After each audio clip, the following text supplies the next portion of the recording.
ሰላም ጤና ይስጥልኝ ውድ የምኩራብ ሾው ተከታታዮቼ በያላችሁበት ሰላምታ ይድረሳችሁ። ዛሬ በአዲስ እንግዳ መጥቻለሁ። እንግዳዬ በተሃድሶ አገልግሎት የሚታወቁ ናቸው። ላለፉት 27 ዓመታት በተሃድሶ አገልግሎት የሚያገለግሉ መሪጌታ ጽጌ ስጦታው ይባላሉ።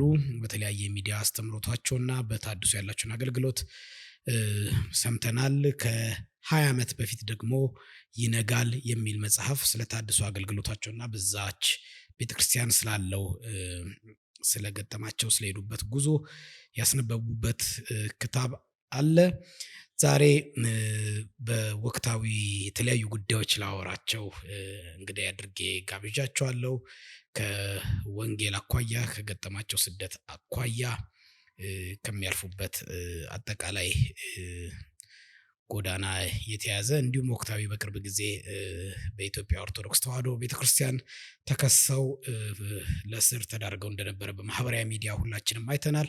ስለዚህ በምን እንደተከሰሱ እና ደግሞ እንዴት ሊወጡ እንደቻሉ የነበረው ሂደት ምን እንደነበረ እሱን እናወራለን። በሌሎች እግዚአብሔር ቢፈቅድና ብንኖር በሌሎች ጊዜ በሚኖረን ፕሮግራም ግን ካስተምሮና ከተለያዩ ጉዳዮች ጋር የተያዙ እናነሳለን። ግን አሁን ወቅታዊ ጉዳዮች ብዙ ስላሉ እሱ ላይ ተመስርተን የምናደርገው ቆይታ ይሆናል። አብራችሁ እናንተ እንድትቆዩ ከወዲሁ ጋብዛችኋለሁ።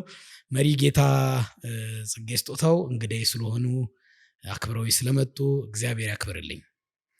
አሜን። ስለጋበዝከኝ ከልብ አመሰግናለሁ። እግዚአብሔር ያክብርልኝ። እኔም አመሰግናለሁ። በጣም በአስቸጋሪ ሁኔታ ሆኖ ነው የመጡት። በእርግጥ ብዙ የሚሄዱበት የወንጌል ጎዳና ብዙ ፈታኝና አስቸጋሪ እንደሆነ ብዙ አውቃለሁ። ዛሬ ጠዋት ባለቤቱ ታማ እንደነበር ጠዋት ቀጠሮ ነው እንደነበረን ነግረውኝ ነበረ። ከዚህ በፊት ማህበራዊ ሚዲያ ላይ ባለቤቱ ባለባቸው ምክንያት ህንድ ሀገር ሄደው ሕክምና እንዳደረጉ አውቄያለሁ። እሳቸውን ግሉኮስ ላይ አድርገው ነው የመጡት። ይሄ ለእኔ በጣም ልብ የሚነካና ትልቅ ነገር ነውና ለእሳቸውም እግዚአብሔር ምሕረቱን እንዲያወርድ እመኛለሁ። እርሶም ደግሞ ይህን ዋጋ ከፍለው ስለመጡ እግዚአብሔር ያክብርልኝ ማለት እወዳለሁ። ከልብ አመሰግናለሁ። እግዚአብሔር ይባርክህ፣ እግዚአብሔር ያክብርህ።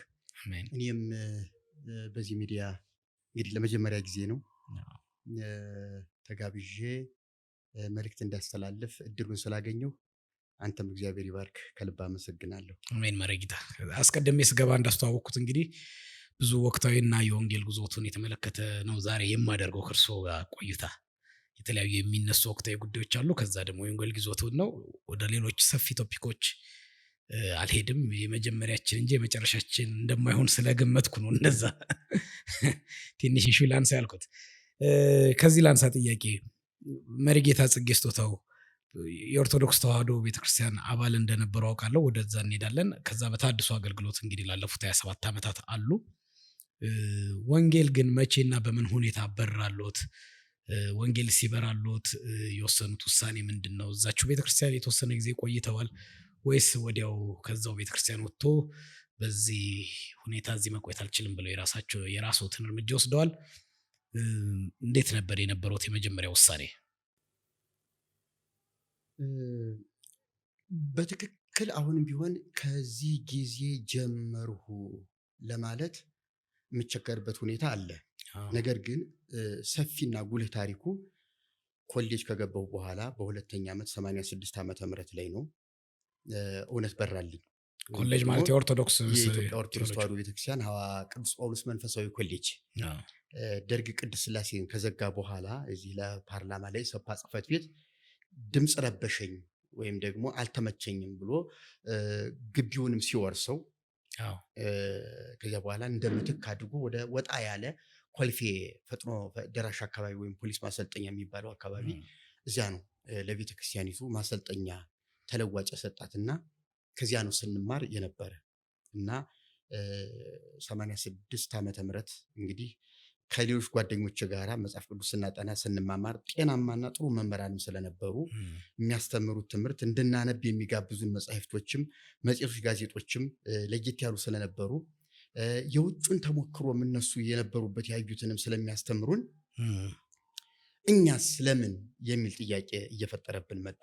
የምናነባቸው መጽሐፍቶች በተለይ መጽሐፍ ቅዱስ ደግሞ ቤተክርስቲያኒቱ ይዘው ከምትሄደው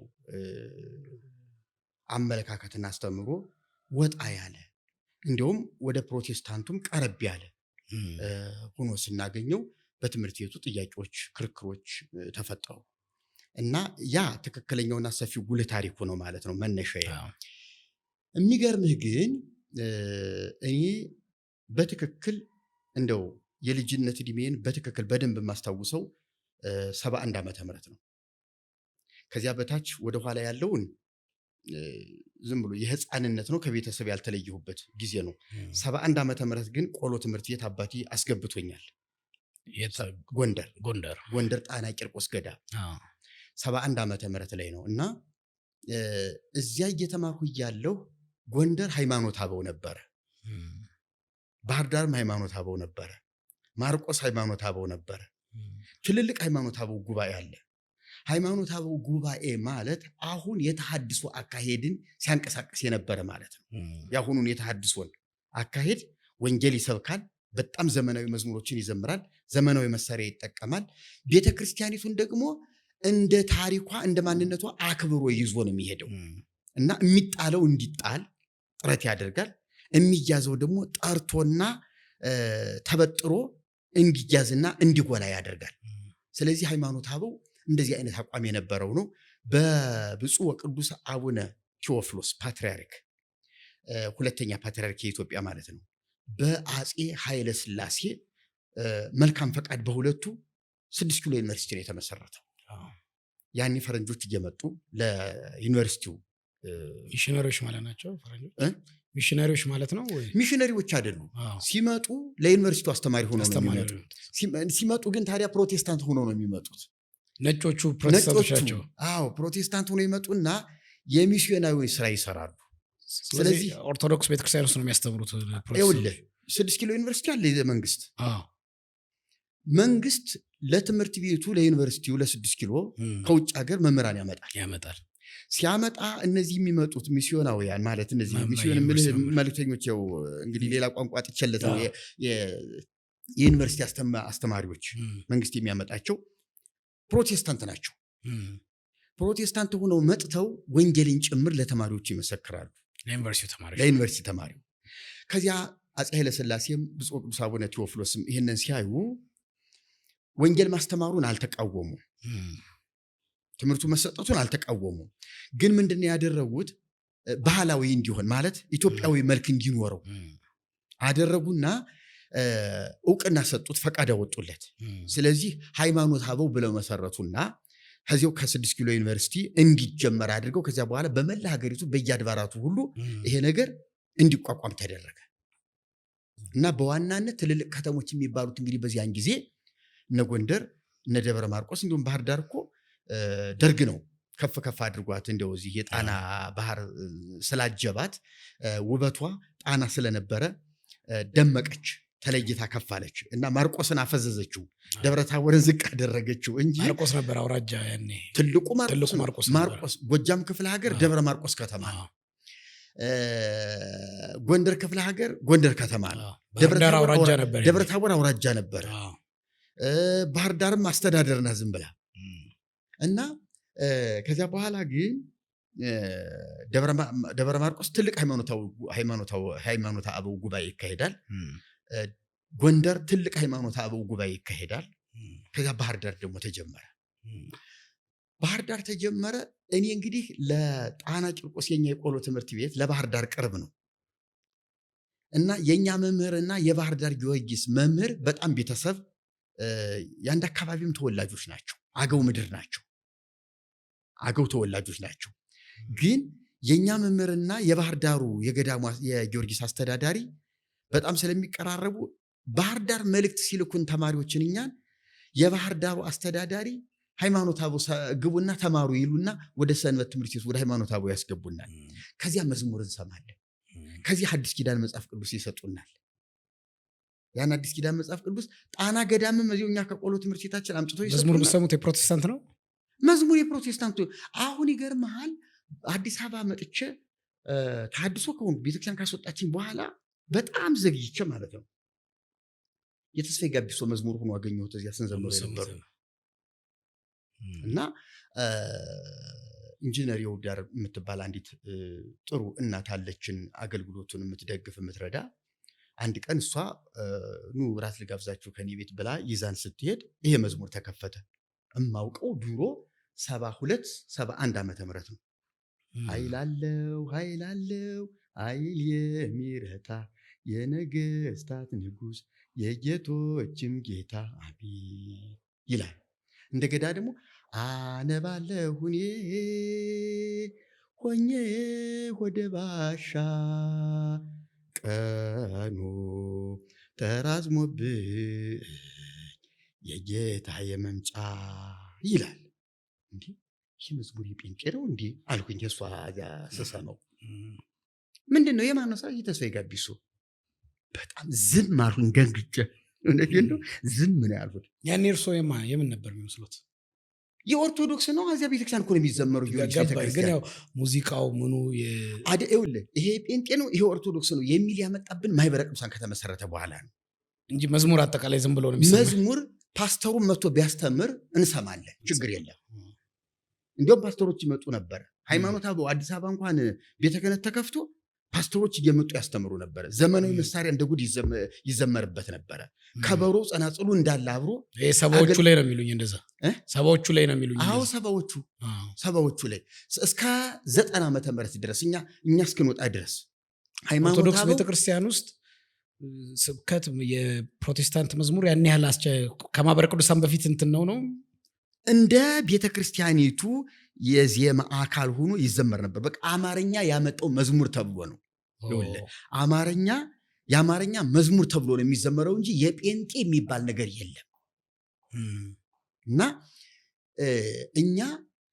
እኔ ለምን እንደዚህ ታሪክ ስለማቅ ነው ትንሽ ስለምሰማ ከቤተሰቦች ምንም የተስፋዬ ጋቢሶን የደረጀን እዛ እንጦጦ ማርያም የነበሩ ማቃቸው ቤተሰቦቼ መካነ ኢየሱስ ሄደን እንካፈል ነበር። ከሰዓት ሂዱ እያሉን አስተማሪዎቹ ሰባኪዎቻችን እንሰማ ነበር። እነ ደረጀን ከበደን እነ ተስፋዬን ስለሚሉኝ በምን ብዬ ነው በስርዓት እንደ እርሶ እንደሚሉት ምንም ችግር አልነበረውም ወይ በጊዜ ለማለት? ችግር አልነበረውም። አሁን ቢሆን በትልቅ አድባራትና ገዳማት አፄ ኃይለ ሥላሴ ያስገቡት እንደዚህ የትልቁ መሳሪያ ምንድን ነው የሚባለው?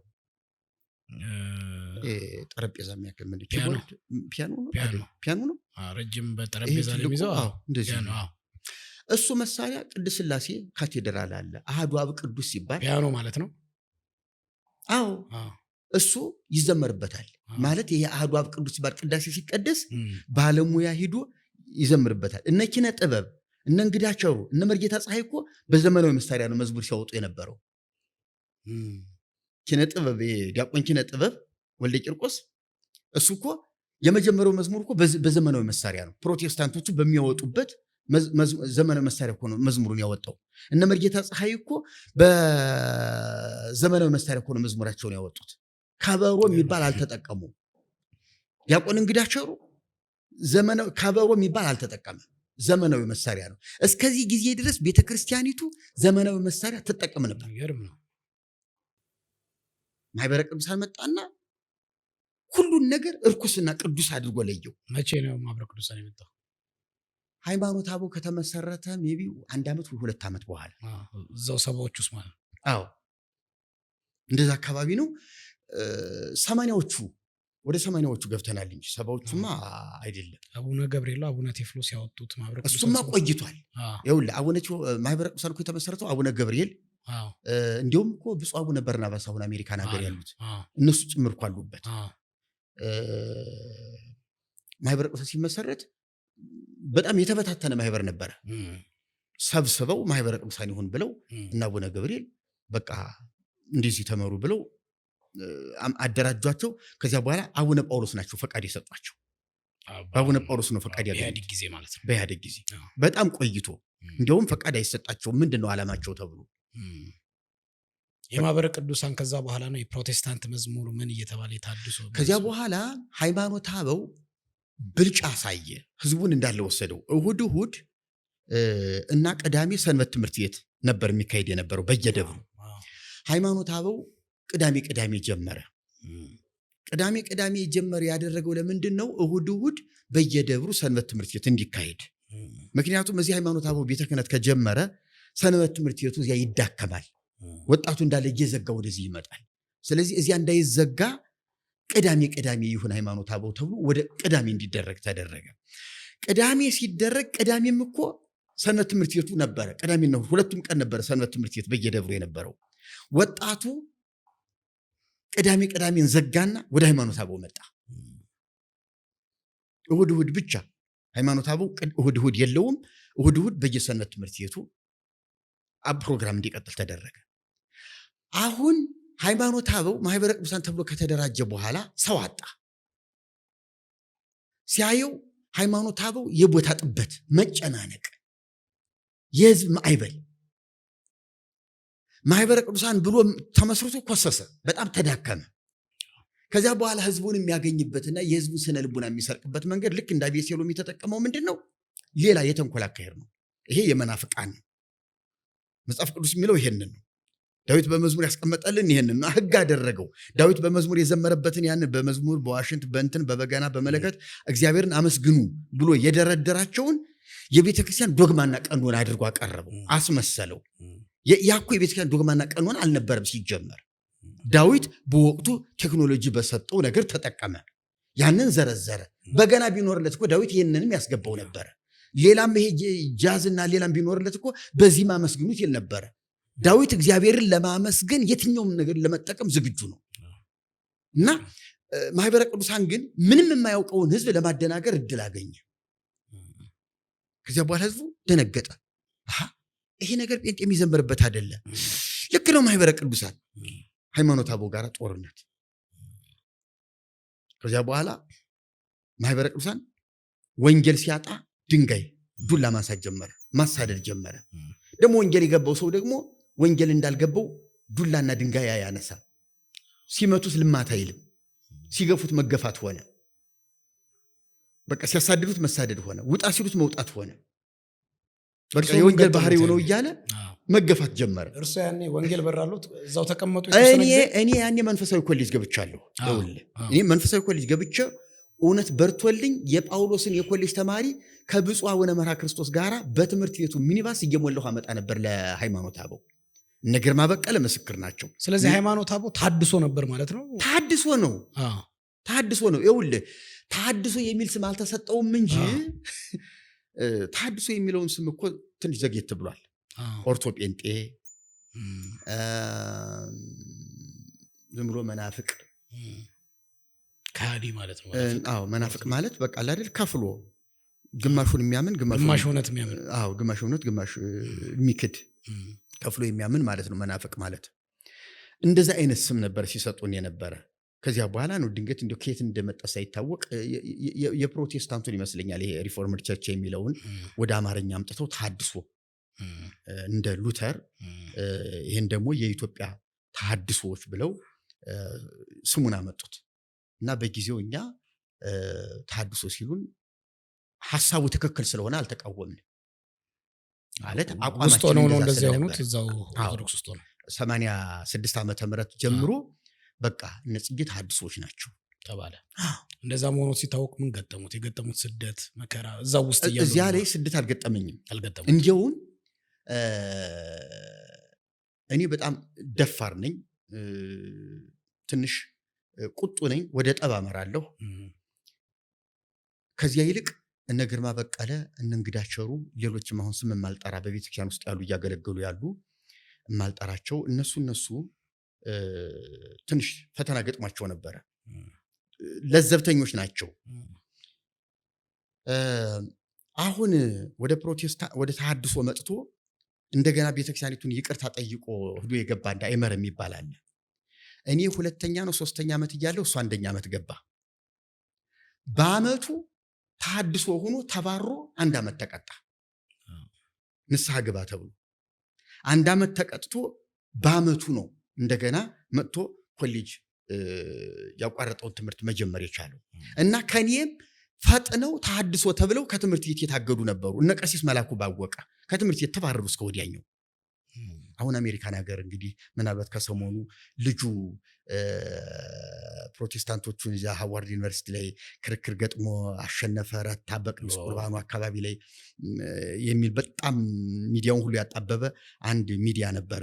እና እሱም ቀሲስ መላኩም ከልጁ ጋር ሆኖ በጣም ትልቅ ጀብዱ እንደሰራ በጣም ትልቅ ስራ እንደሰራ በጣም ቤተክርስቲያኒቱን እንዳኮሩ እንደዚህ የሆነ የቀረበ ነገር አለ። እሱን ልታዩ ትችላለህ። ምህረት መላኩ ይባላል ልጁ። እና መላኩ ባወቀ ያኔ ዲያቆን መላኩ ባወቀ ነው። በጣም ፈጣንና እውነት ለመናገር ለሁላችን መለወጥም ምክንያት የሆነ ሰው ነው። ታድሶ ተብሎ ወጣ ተባረረ።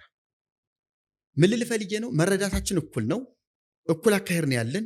ግን አንዳንዶቻችን የመሽሎክሎክ ከፕሮቴስታንት ቸርች ሄዶ መገኘት፣ ኮንፈረንስ ላይ ሄዶ መገኘት፣ አይ ለሰላዮች መጋለጥ፣ ከቤታችን ወክማን ይዘው መጥተው ደብቀው እንደዚህ ኢየሱስ ያማልዳል አያማልድም ሲሉን ያማልዳል ብሎ የመጣውን ሰው ማንነቱን ሳናውቅ በግልጥ መናገር፣ እንደዚህ አይነት ነገሮች ለክስና ቶሎ ከቤተክርስቲያን ለመባረር ምክንያት ሆኑ። እኔ ደፋር ነኝ ያልሁህ ክርስቶስ ያማልዳል ብልም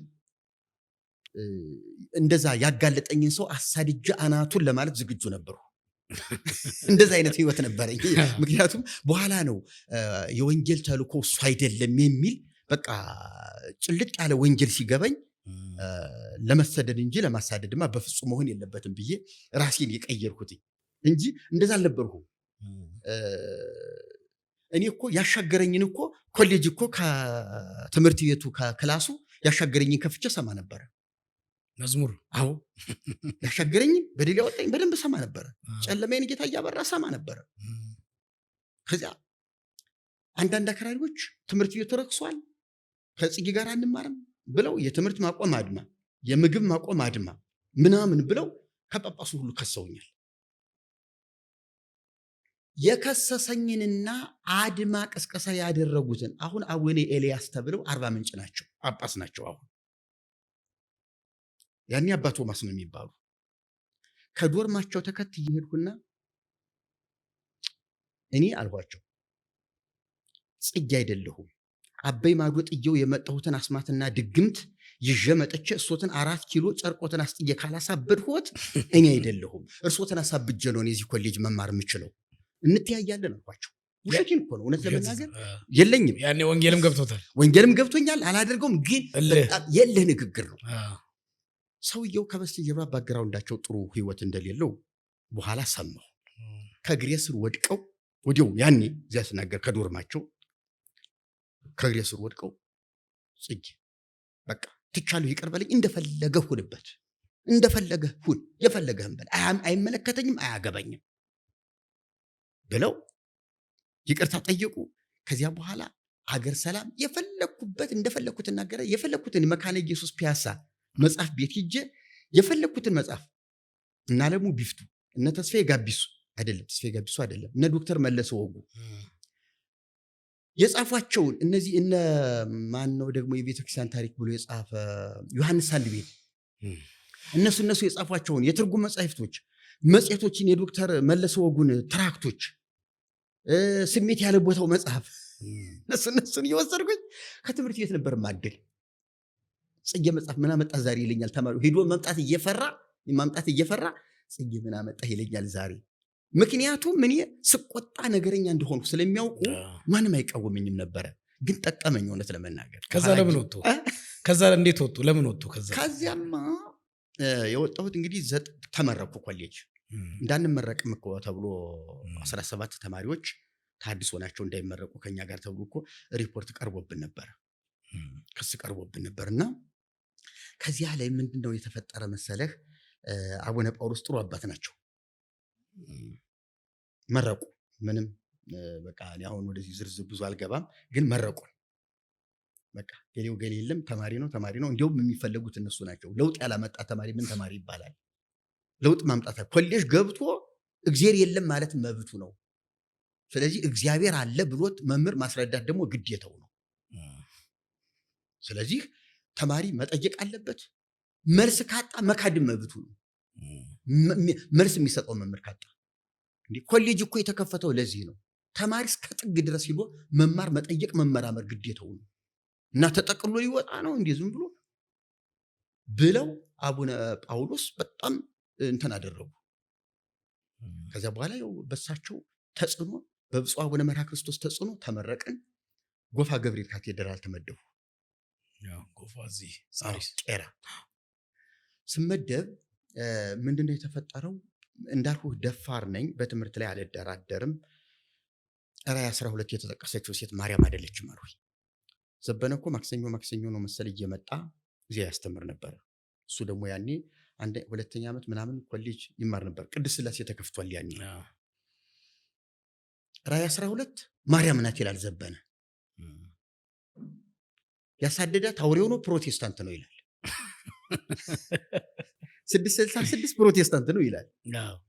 የአውሬው መልእክተኛ የሐሰተኛው ኢየሱስ መልእክተኛ ፕሮቴስታንት ነው ይላል። የጥልቁ መንፈስ ነው ይላል። እንደዘበነ እንደፈለገ የሚናገር ያኔም እንደዛ ነበር መምህር ዘበነ። ይሄው አሁን ብዙ ባሰበት። አሁን ደግሞ እንዳለ ሞተ። አንተ በጣም እበሽቃለሁ። ምክንያቱም ከኔ ቀድሞ እኔ ከመመደቤ በፊት በሳምንት አንድ ቀን እየመጣ ያገለግል ስለነበረ እኔ ከገባው በኋላ አሁን እሱን መከልከል ትንሽ ጥሩ አይደለም። ደግሞ ህዝቡ ደግሞ ፕሮቴስታንትን ስለሚሳደብለት ይመጣል። እኔ ታድሶ እንደሆንሁ ያውቃል። ራዕይ 12ን በተከታታይ ለ3 ቀን ልዩ ትምህርት ብሎ ከየደብሩ ህዝብ ሁሉ መጥቶለት እንደዚህ ጠጠር መጣያ ጠፍቶ 3 ቀን 12 ራዕይ 12ን ድንግል ማርያም ናት ያለ ጥርጥር ብሎ ሰበከ። ዝም ብዬ ሰማሁ። እውነት ያን ጊዜ ትዕግስቴን አደንቃለሁ። 3 ቀኑን መታገሴ ወይ አለማበዴ ወይ ደግሞ ድምፅ ማጉያውን በቃ ብዬ አለመቀማቴ በጣም ትዕግስት አድሮብኛል። ያኔ ዝም አልኩት። 3 ቀን ሙሉ አስተማረ። በ3ኛው ቀን ጨረሰ።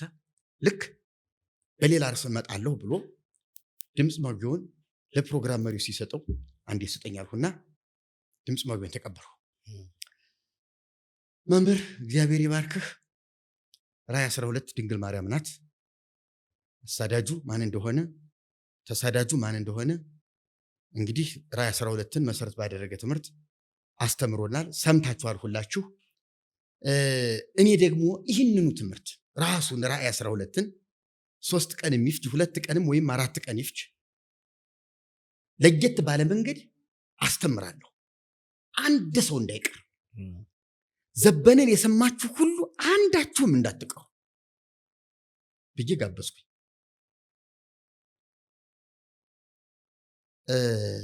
ያን ጊዜ የፖለቲካ መጽሔቶች የሚባሉ ይሄ የግል መጽሔት ጋዜጦች ነበሩ። እነ ገሞራ፣ እነ ሞገድ፣ ኢትዮጲስ፣ ፊያሜታ የሚባሉ መጽሔትና ጋዜጦች ነበሩ። ዝም ብሎ 4 ኪሎ ላይ የሚዘረገፉ ዝም ብሎ ግለሰቦች ፈቃድ አውጥተው ከመንግስት የሚያሳትሟቸው እና ፖለቲካው እንደፈለግ የሚያብጠለጥሉ እና የእኛን ስም እየጠሩ ይተቻሉ። መናፍቅ ታድሶ እንደ ጽጌ እያሉ እየጠሩ ስማችንን። ህዝቡ ግን በቃ ዝም ብሎ ይሰማ ነበር። ከዚያ በኋላ ጽጌ የዘበነ ትምህርት አልተመቸውም፣ ሊያፈርስ ፈልጓል። ስለዚህ እስቲ ጽጌ የሚለውን እንስማ ብሎ የሚገርምህ ዘበነን የሰማ ህዝብ እንደዚያው መጣ። በበነገው እኔ ጀምሩ ዘበነ እንዲህ ብሏል፣ እንዲህ ብላችሁ ጠይቁልኝ። አንደኛ ጥያቄ፣ ሴቲቱ ምጥ ተይዛ ልትወልድ ተጨንቃ ትጮህ ነበር ይላል ራዕይ ቁጥር 5 ገደማ።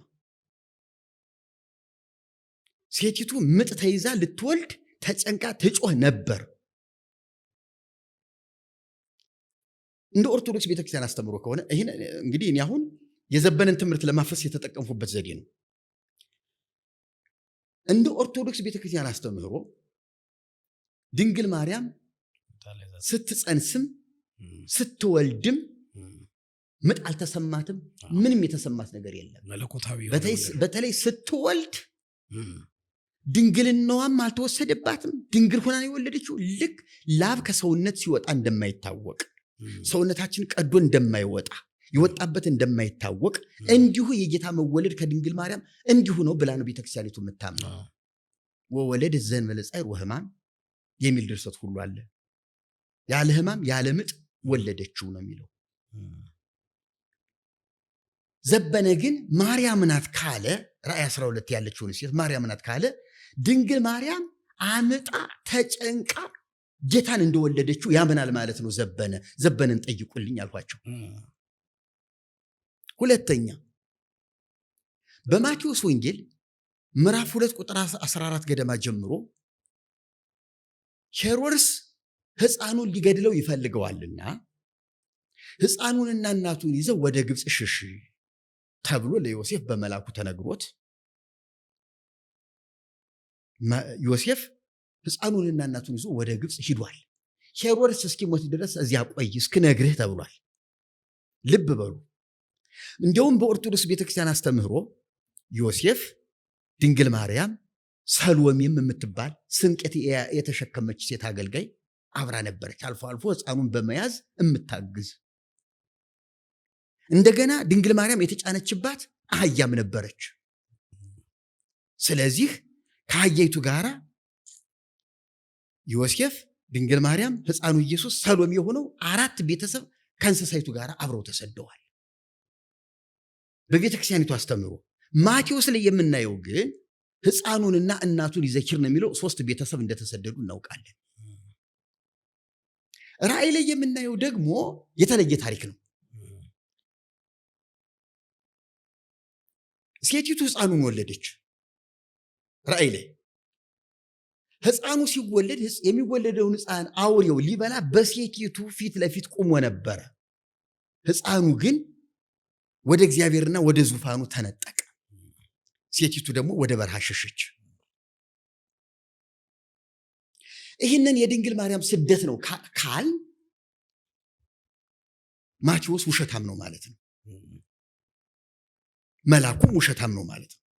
ወደ ግብፅ ሂድ እናቱና ሕፃኑን ይዘህ ያለው መልአኩም ዋሽቷል። ማቴዎስም የተሳሳተ ወንጌል ጽፎብናል። አይ ማቴዎስ ትክክል ነው መልአኩም ትክክል ነው ካልን ግን ራእይ ላይ የተጠቀሰችው ሴት ድንግል ማርያም አይደለችም ማለት ነው። ምክንያቱም ሕፃኑ ወደ እግዚአብሔር ተነጥቋል፣ ወደ ዙፋኑ ሂዷል። ሴቲቱ ብቻዋን ወደ በረሃ ሸሸች ነው የሚለው። ምን አመጣቦት እሱ መጉት እሱ ከመምህር ዘበነ በኋላ ዘበነን እንዲህ ብላ ይሄን ጠይቁልኝ፣ ማቴዎስ እንዲህ ብሏል፣ ራእይ ላይ ደግሞ እንዲህ ብሏል። ስለዚህ ሁለቱ ተጋጭተዋል፣ የትኛውን ነው የምታምን አንተ ብላችሁ ጠይቁልኝ። ሌላው ሶስተኛ ዘበነን የምትጠይቁልኝ የተሰደደችው ሴት ለዘመናትና ለዘመን እኩሌታ ቆየች ነው የሚለው ተሰዳ። ይሄ ማለት በቤተ ክርስቲያን ታሪክ በዘመን አቆጣጠር ስሌት ዘመን ማለት 100 ዓመት ማለት ነው። ዘመናት ማለት ብዙ 100 ዓመታት ናቸው። የዘመን እኩሌታ ማለት ደግሞ መንፈቀ ዘመን ወይም 50 ዓመት ማለት ነው። ዘመን ማለት እንጂ ዘመን ሲል 1 ዓመት አይደለም። 1 ዓመትና ዘመን ይለያያሉ። አንድ ዘመን ማለትና 1 ዓመት ማለት ይለያያሉ። 1 ዓመት ማለት 365 ቀን ነው። አንድ ዘመን ማለት ግን 100 ዓመት ነው። ስለዚህ ዘመን አነጋገር ላይ ጥንቃቄ ያስፈልጋል። ስለዚህ ሴቲቱ የተሰደደችው ለዘመናትና ለዘመን እኩሌታ ነው የሚለው። ቢያንስ 350 ዓመት ያህል በስደት ቆይታለች። ይሄ ታሪክ የእስራኤልን ታሪክ ያመለክታል እንጂ የድንግል ማርያም 350 ዓመት የት ነው ተሰዳ የምትቆየው? ይህን ያህል ዕድሜ ሳላት ወይ? ሲጀመር ሄሮድስ እስኪሞት ቆይ ነው የተባለው። ሄሮድስ ይህን ያህል ዕድሜ አይቆይም። ግፋ ቢል 10 ዓመት 15 ዓመት ወይ 5 ዓመት ነው ሊቆይ የሚችለው። እና የዘበነ ትምህርት አልተመቸኝም። ዘበነን መርጌታ ጽጌ ትምህርቱን አፍርሶብሃል፣ ጥያቄ አቅርቦብሃል ብላችሁ ጠይቁልኝ። እንደኔ መረዳት ግን አልኩና 2 አይነት ሊቃውንቶች አሉ። ራእይ 12ን ለቤተ ክርስቲያን ሰጥተው የሚናገሩ ሊቃውንት አሉ። የቤተ ክርስቲያን ስደት ከሐዋርያት ህልፈተ ሕይወት በኋላ ሮማውያን ዘመነ ሰማዕታት የሚባለውን ዘመን በተከታታይ እየነገሱ በቤተ ክርስቲያን ላይ ከባድ መከራ አምጥተዋል። የመከራ ዘመን፣ የጨለማ ዘመን እየተባለ ይጠራ ነበረ እና ያ ዘመን የቤተ ክርስቲያን ረጅሙ ትልቁ የስደት ዘመኗ ነው። ከዚያ ቆስጠንጢኖስ ከነገሰ በኋላ ነው የቤተ ክርስቲያን መመለስ ከተሰደደችበት እንደገና ወደ ቀይዋ ተመልሳ አምልኮን በይፋ የጀመረችበት። እንደዚህ ብለው የሚተርኩ አሉ። በሌላ በኩል ግን በርካቶች የሚስማሙበት ይሄ ታሪክ የእስራኤል ታሪክ ነው።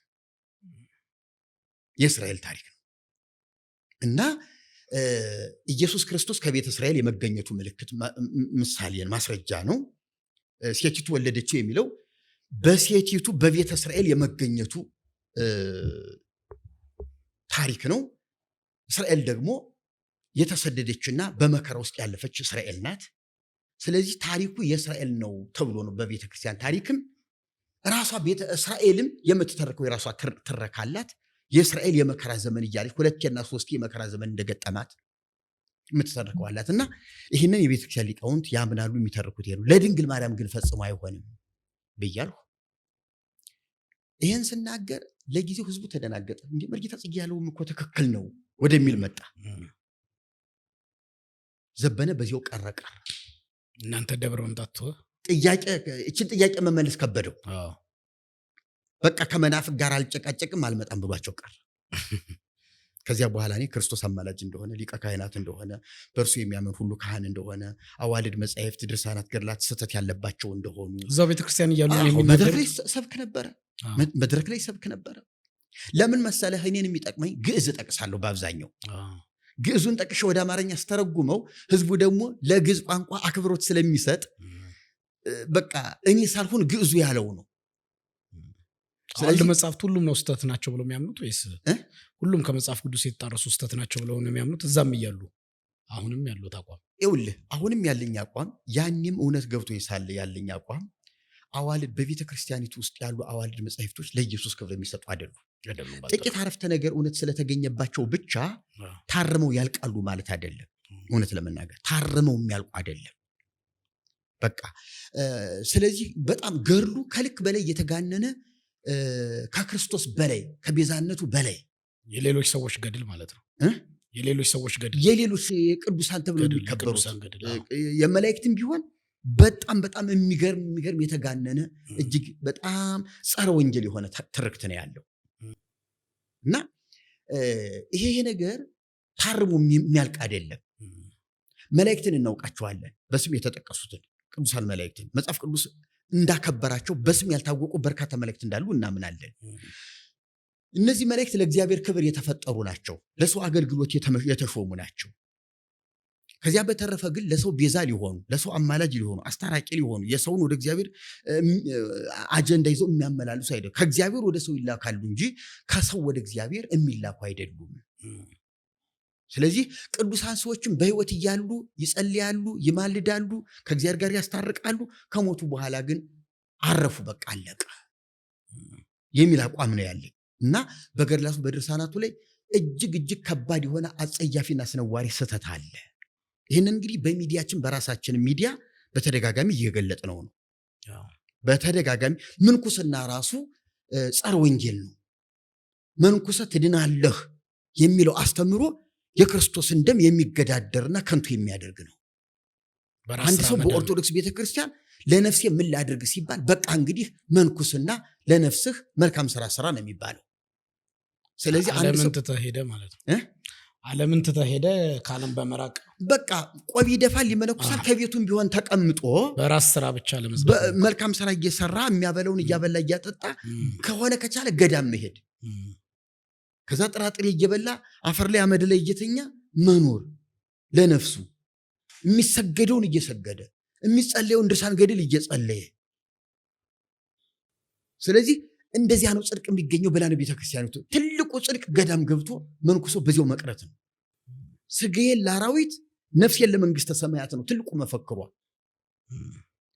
አሁን እኮ ነው ተሐድሶ መጥቶ ሲያስጨንቃት አይ ክርስቶስም ያድናል ግን መዳን በክርስቶስ ብቻ አንልም የሚል ትምህርት ይዘው የመጡት። ግን አንድ እንትን አይቼ ነበር እኛ ጋር ወንጌላውያን ጋር እንደው መካነ ኢየሱስ ቤተክርስቲያን የሚነበብ የኦርቶዶክሲያን ጽሑፍ ሶሻል ሚዲያ ላይ በሐዋርያት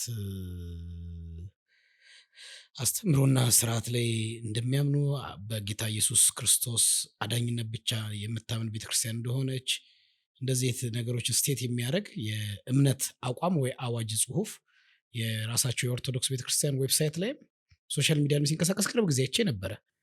ጽሁፉ በትክክል በክርስቶስ አዳኝነት ለነፍሳችን ቤዛ የሆነው እሱ እንደሆነ የሚያምን አሁን ምን መሰለህ የቤተ ክርስቲያን ጸሎት የሚል መጽሐፍ አለ። እንደገና ደግሞ ይሄ የኒቅያ ጉባኤ አርዮስን ያወገዙ ጊዜ የሃይማኖት መግለጫ ብለው ጸሎት ሃይማኖት ብለው ያወጡት የእምነት መግለጫ አለ። እነዚህ ሁለት ነገሮች መሰረታዊ መጽሐፍ ቅዱሳዊ አስተምህሮ አላቸው፣ ምንም የማትሸራርፋቸው። እነዚህ ተገኙ ብለህ አዋልድ መጻሕፍትን ልትታደጋቸው አትችል። ልክ ነው። ሌሎች እንዳሉ ሆነው ግን ያቺው ቤተክርስቲያን ይሄ አሁን ያሉኝና ያነበብኩት እሷን አቅርበው አይቻለሁ። የተሳሳቱ እንዳለ ሆኖ ቲክቶክ ላይ ኦርቶዶክስ ቤተክርስቲያን መዳን በኢየሱስ ብቻ ታምናለች ብለው እነዚህ ያችንን አንዲት ግን በግብር አይደለም ነው በተግባር አይደለም ብዙ ነው። ለዚያ ላይ ተጽፏል። የቀደሙ አባቶች ምናልባት የዛሬ 200 ዓመት 300 ዓመትም ሊሆን ይችላል ያ መጽሐፍ የተጻፈው። መቼ እንደተጻፈ በግልጽ አይታወቅም። መጽሐፉ የተዘጋጀው አፄ ኃይለ ሥላሴ በስደት በነበሩበት ጊዜ ነው። በስደት በነበሩበት ጊዜ የጸሎት መጽሐፍ ተብሎ እንደተዘጋጀ እሱ መጽሐፍ አውቀዋለሁ አለኝ። መጽሐፉ አለኝ በእጅ አለኝ። ፎቶን ስቼ ቴክስት ላደርግልህ ይችላል። እና በጸጋ መዳን እንደሆነ በክርስቶስ ብቻ በማመን መዳን እንደሚገኝ ታዲያ መልካም ስራ ይላል። ደግሞ ቀጣይ ሁለተኛው ርዕስ ደግሞ ቀጥሎ ያለው መልካም ስራ ይላል። መልካም ስራ የምንሰራው ለመዳን አይደለም ይላል እዛው ላይ። አው ይላል ለመዳን አይደለም፣ አንተ ታማኝ በጎ ባሪያ ለመባል ለሽልማት ነው። እምነታችን የምንገልጥበት ነው እንጂ የመዳን ተጨማሪ እገዛ የሚያደርግ አይደለም። መዳንማ በክርስቶስ ሆኗል ብሎ መዳን በክርስቶስ ብቻ እንደሆነ መልካም ስራ ግን ደግሞ እንደሚያስፈልግና ለመዳን አስተዋጽኦ እንደሌለው ወንጌላውያን የምናምነው እሱ ነው። ትክክል። እኛም ተሐድሶቹ ይሄ ይሁን ነው የምንለው። ስለዚህ ያንን አሁን ለምን መሰለህ አሁን እነዚህ በጣም አክራሪ አማላጅነት ያድናል፣ ዝክር ተስካር ያድናል፣ ይሄንትን ያድናል፣ ገዳም ያድናል፣ ታቦት ያድናል እንደዚህ የሚሉ አሁን ቲክቶክ ላይ የምንሰማቸው አንዳንድ የኦርቶዶክስ ወጣቶች አሉ። ያድናል ብለው ነው እንደሱ ያው እሱ ቤተክርስቲያን ብዙ ምናምንቴ ነገር ያድናል ብለው ያምናሉ እነሱ። እና አሁን እነዚህ የተሐድሶ ልጆች ደግሞ በዚህ በቲክቶክ ላይ ስራ የሚሰሩ ከነዚያ ከቤተክርስቲያኖች መጻሕፍቶች እነዚያን ያፈላልጉና ይሄው እኮ የቤተክርስቲያኖች መጽሐፍም ይሄን ያምናል ብለው መሞገቻ ይጠቀሙበታል። ጥሩ ነው ካመኑበት እውነት ነው። ነገር ግን ቤተክርስቲያኒቱ እንዲህ ነው እንዲህ ብላ ወጣቶቹ ይሄን አይተው ዘወር አይሉልህም። ያንን እንደ አንድ ግባት ይጠቀሙበትና አዎ ይሄም ይላል ይሉና ግን በዚህ ብቻ የሚል የለም እመቤታችንም ታድናለች ቃል ኪዳን ሰጥቷታል ይሉና ወደ ገሩ ይገቡብሃል። ስለዚህ እንትኑ አሁን ወጣቶቹ በጣም እየተጨናነቁ መዳን በክርስቶስ ብቻ እንደሆነ ገድላቱ ድርሳናቱ ደግሞ በርካታ ውሸት እንዳለባቸው ጸረ ወንጌል የሆነ ውሸት እንዳለባቸው ከልክ ያለፈ በቃ አለ አይደለ ማማለዳቸው ሳያንስ ፈጣሪ ወደ መባል ደረጃ የደረሱበት ገድልና ድርሳን ስላለ ያንን ሲያዩ ወጣቶች መደንገጥ ጀመሩ። አዋልድ መጻሕፍት እኮ ለመከራከሪያ ለሃይማኖት መከራከሪያ በቂ አይደሉም ወደሚል ድምዳሜ መጡ። ይሄ ማለት ምን ማለት ነው? በቃ የመተው ያህል ነው። እና እንግዲህ እኔም በዚያን ጊዜ ከጓደኞቼ ጋር ሆኜ በተመደፉበት ካቴድራል ይህንን በግልጽ ሰብክ ነበር። እዚያው ነው ደግሞ ማህበረ ቅዱሳንን በጋዜጣና በመጽሔት መርጌታ ጽጌ ይከሰስልን ይሄው ብለው 13 ሲዲ ካሴት ይሄ ወክማን ያኔ ሲዲ የለም ያኔ ፊሎፒም የለም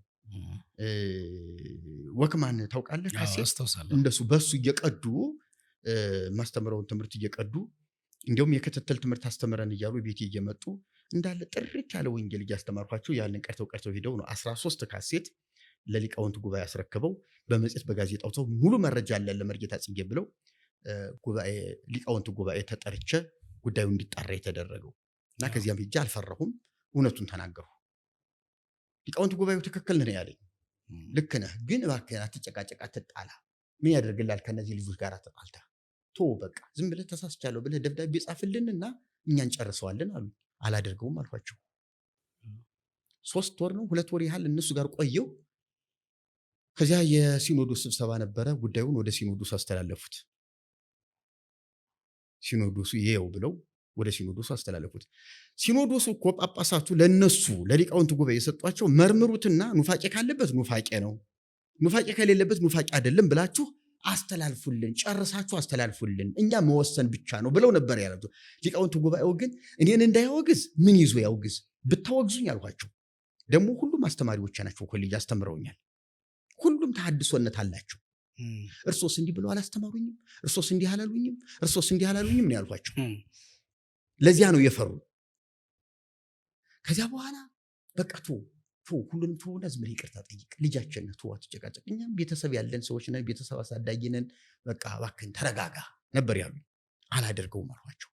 አይ ከዚህ ሰውዬ ጋር ብንጨቃጨቅ አኩርፎ ወጥቶ ደግሞ የእኛን ስም ያጠፋል፣ ስለዚህ ሌላ ነገር ያወራል፣ አንፈልግም፣ ዝም ብለን ለሲኖዶሱ እናስተላልፈዋለን። ምንም ሳይሉ እንዳለ ፋይሉን እንደተከፈተ ወደ ሲኖዶሱ አስተላለፉት።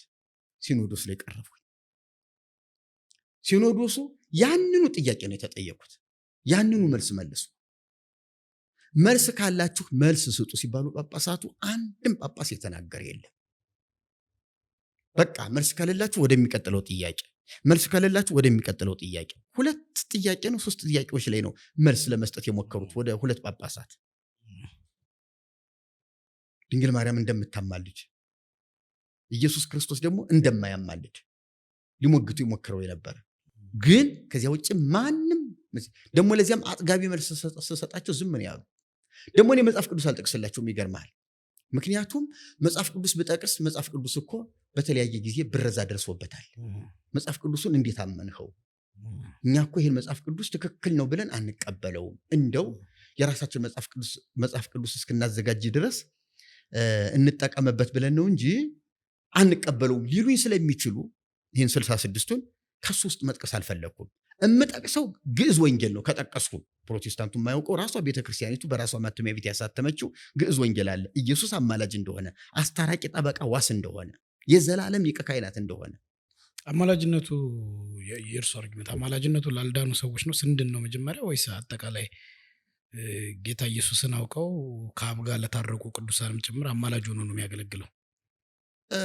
እውነት ለመናገር ከአብ ዘንድ ጠበቃ አለን ሲል አሁን ኢየሱስ ክርስቶስ በእርሱ ለሚያምኑት የተናገረ ነው የሚመስለው። አውዱን ስንመለከተው እርቅ ለሁላችን ተፈጽሟል ባይ ነኝ። እርቅ ላመኑት አይደለም የተፈጸመው፣ ገና ጠላቶቹ ሳለን ነው የሚለው አይደል እንዴ? ጠላቶቹ ሳለን እግዚአብሔር ዓለሙን እንዲሁ ወዷልና። ምን ማለት ነው? ሊጠላ የሚገባው ዓለም፣ ለፍርድ የተዘጋጀ ዓለም፣ ለቅጣት የተዘጋጀ ዓለም፣ ለጥፋት የተዘጋጀ በእግዚአብሔር ቁጣ ሊጠፋ ለተዘጋጀ ዓለም እግዚአብሔር በልጁ ሊታረቀን አንድ ልጁን እንዲሁ ሰጠን ነው የሚለው።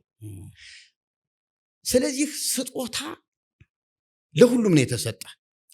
የኢየሱስ ክርስቶስ መስዋዕትነት፣ ቤዛነት፣ አዳኝነት፣ እርቁ ለአዳም ዘር በሙሉ ነው። በአንዱ አዳም ሞት ወደ ዓለም ገባ አይደል የሚለው። እንደገና ሕይወትና ደግሞ ቤዛነት በልጁ በኢየሱስ ክርስቶስ ደግሞ መጣ ነው የሚለው። ስለዚህ በመጀመሪያው አዳም ሞት መጣ፣ በሁለተኛው አዳም ደግሞ ሕይወት መጣ። ሮሜ 5 ላይ ይህንን በግልጥ ያሳየናል።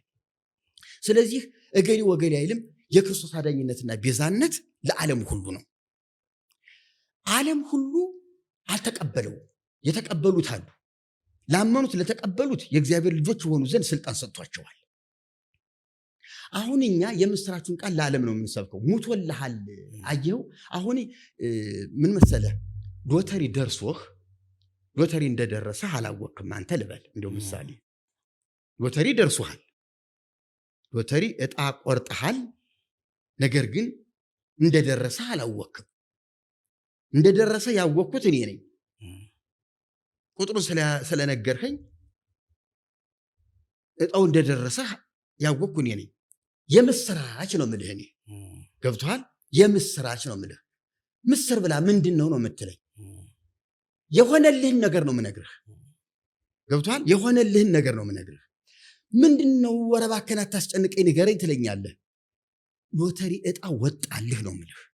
ስለዚህ ዓለምን ምንድን ነው የምንለው እኛ? አሁንም ቢሆን የምስራች ኢየሱስ ሙቶልሃል፣ ቤዛ ሆኖልሃል፣ ብታምነው የዘላለም ሕይወት ታገኛለህ ነው የምንለው። ስለዚህ የምስራቹን ቃል ሂዱ ስበኩ ስንባል ኢየሱስ ለዓለም እንደሞተ ነው። አሁን ምልጃው ላይ ስንመጣ፣ ወደ አማላጅነቱ ስንመጣ ግን ወደ እርሱ እስካልመጡ ድረስ ገና ወንጌል ተመስክሮላቸው ወደ እሱ እስካልመጡ ድረስ ለነሱ ይማልዳል ብለን እኔ አላምንም። ላመኑት ለተቀበሉት ግን አሁንም ቢሆን እባክህን በደምህ ለምንለው ለእኛ ግን የምልጃ ስርዓቱ ይከናወንልናል ብዬ አምናለሁ። ስንመጣ ነው እኛ ክርስቲያን ሆነን ልጅነትን ስንቀበል ለምንሰራው ኃጢአት ይህንን ነገር ይሆንልናል ይከናወንልናል ብዬ አምናለሁ። ላላመኑትስ የሚለው ነገር እውነት ለመናገር እኔ ከተረዳሁት የተሻለ መረዳት ያለው ሰው ቢነግረኝ ለመቀበል ዝግጁ ነኝ። እኔ አሁንም ተማሪ ነኝ፣ ግን በደረስኩበት መረዳት ይሄንን የእርሶን መረዳት ለማወቅ ነው። እሺ ወደ እንትኑ እንደዛ ነው የምለው። እሺ ምንድን ነበረ ሐሳባችን? ወደ ስለ ሲኖዶስ ጋር ሲኖዶስ ሁለቱ ሲኖዶስ ልዩነት ኖሬ ነው። ማርያም ታማልዳለችና ማርያም ክርስቶስ አማላጅነት ታማልዳለች የሚል ጥያቄ ቀረበ። ማርያም እንግዲህ ጳጳሱ ናቸው ሞጋች ሆነው የቀረቡት። አንዱ ጳጳስ አታማልድም፣ እንዲሁም ራሷ ቤተክርስቲያኒቱ ቅድስት ሆይ ለምኝልን የሚለውን ቃል በውዳሴ ማርያም ምን ነው ዛሬስ ታማልዳለችን ቢሉ፣ አይ ዛሬስ እንኳን በእርሷ በሌሎች በጻድቃን በሰማዕታትም ልመና የለም በቀደመ ልመናዋ ነው እንጂ ብለው ልመና ሳይሞቱ እንጂ ከሞቱ በኋላ ልመና የለም ብላ ራሷ ቤተክርስቲያኒቱ የጻፈችው መጽሐፍ አለ። ታዲያ እንዴት ታማልዳለች ብዬ እቀበላለሁ? ቤተክርስቲያኒቱ አታምንበት ያላመነችበትን ነገር እኔ እንዴት አምንበታለሁ ብዬ ነው የሞገትኳቸው። ከዚያ ስለ ክርስቶስ አማላጅነት እና ክርስቶስ አሁንም ቢሆን ይማልዳል ብለህ ነው የምታምነው አሉኝ። ይማልዳል። ይኸው ራሷ ቤተክርስቲያኒቱ፣ እኔ መጽሐፍ ቅዱስ አልጠቅስላችሁም፣ ራሷ ቤተክርስቲያኒቱ በአዋልድ መጻሕፍቶቿ በድርሳኗ በገድላቷ ኢየሱስ ክርስቶስ አሁንም እንደሚያማልድ ትናገራለች። ለምሳሌ ጥቀስ አሉኝ። ወናሁ ደመ መሲሕከ ንጹሕ ዘተከው በቀራንዮ ይሄልህ የንቴ ቅዳሴ መጽሐፍ ላይ የልጅህ ደም ቀራንዮ ላይ የፈሰሰው ንጹሑ የልጅህ ደም አሁንም ስለኔ ይጮሃል፣ አሁንም ስለኔ ይጮሃል ይላል። ስለዚህ ደሙ ከጮኸ ምልጃ አይደለም ወይ? ለምንድን ነው የሚጮኸው? እንዲያውም እኮ ጳውሎስ በዕብራውያን መልእክቱ የአቤል ደም የክስ ጩኸት ይጮሃል፣ የኢየሱስ ደም ግን ከአቤል ደም የሚሻለውን ነው የሚናገር። ማለት ምንድን ነው? ተቃራኒውን ነው። ክስ አይደለም፣ ምሕረት ነው። የሚያደርጉትን አያውቁም ይቅር በላቸው ነው። መስዋዕት ነው። መስዋዕት ከሆነ ደግሞ እርቅ ነው እና ይሄን ጩኸት ነው የሚጮኸው ብዬ ተናገርሁ።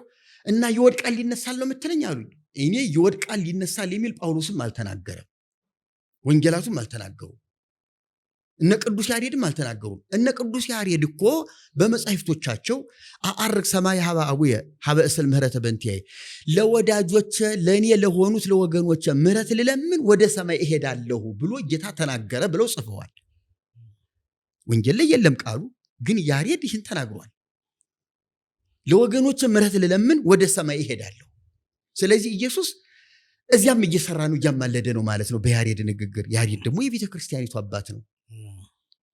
ቅዱስ አባት ብላ ታቦት ቀርጻ ጽላት ቀርጻ ቤተክርስቲያን ሰርታ የምታከብረው በአማላጅነትህ አድነኝ ብላ የምትማጸነው ያሬድ ነው ቤተክርስቲያኒቱ።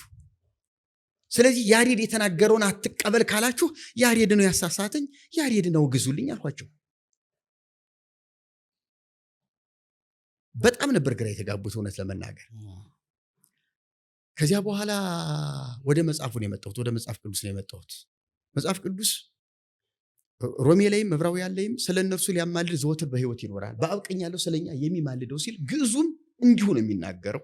ምንም የሚለወጥ ነገር የለውም። ይፈርዳል የሚል ቃል የለውም። ግዕዙ ይማልዳል ነው። የሚገርመው ግን መውደቅ መነሳት አለው ይላላችሁ። ይህ ነገር እኔ አንድን መስዋዕት ለዘላለም አቅርቦ በእግዚአብሔር ቀኝ ተቀመጠ ስለሚል ኢየሱስ ክርስቶስ አንድን መስዋዕት ለዘላለም አቀረበ። በዘላለም ክህነት የዘላለም መስዋዕት፣ የዘላለም እርቅ። ስለዚህ እንደ ኦሪት ካህናት በየጊዜው መስዋዕት አይሆንም፣ ራሱን አይደጋግምም። አንድ ጊዜ ብቻ ለዘላለም አደረገው። አብ ደግሞ ያንን ለዘላለም አድርጎ ተቀበለው። ስለዚህ የኢየሱስ ደም የዛሬ 2000 ዓመት የፈሰሰው ያ ደም ለእኔም ዛሬ ትኩስ የቀራንዮ ደም ነው። ስለዚህ ያ ደም እያማለደ እያስታረቀ እስካለ ድረስ ኢየሱስ አማላጅ ነው ብዬ ብል አልተሳሳትኩም። ደሙ አቁሟል ካልኩኝ እውነትም ስራው ቀርቷል ማለት ነው። ፌል አድርጓል፣ በቃ ተብሏል ማለት ነው። ደሙ እያማለደ የኦሪቱ ካህን እኮ በዓመት አንድ ጊዜ የማስተስሪያ ቀን የሚባል አለ። ስለ ራሱ መስዋዕት ካቀረበ በኋላ ስለ ህዝቡ ደግሞ ደም ይዞ ወደ መቅደስ ይገባል፣ ወደ ቅድስተ ቅዱሳን። ያ ለአንድ ዓመት ያገለግላል። ይሄ ግለሰቦች በየጊዜው ከሚያቀርቡት የተለየ ነው። ለአንድ ዓመት ያገለግላል። ያ አንድ መስዋዕት አንድ ጊዜ ቀረበ። እንደገና በዓመቱ ደግሞ ለራሱና ለህዝቡ ያቀርባል። በየዓመቱ ለራሱና ለህዝቡ። ስለዚህ ድግግሞች ነበረበት። ካህን ሲሞትም ካህን ይተካል። እንደገና ምድራዊ መቅደስ ነው። ኢየሱስ ግን ይህ አይደለም። አንደኛ ሰማያዊ መቅደስ ነው።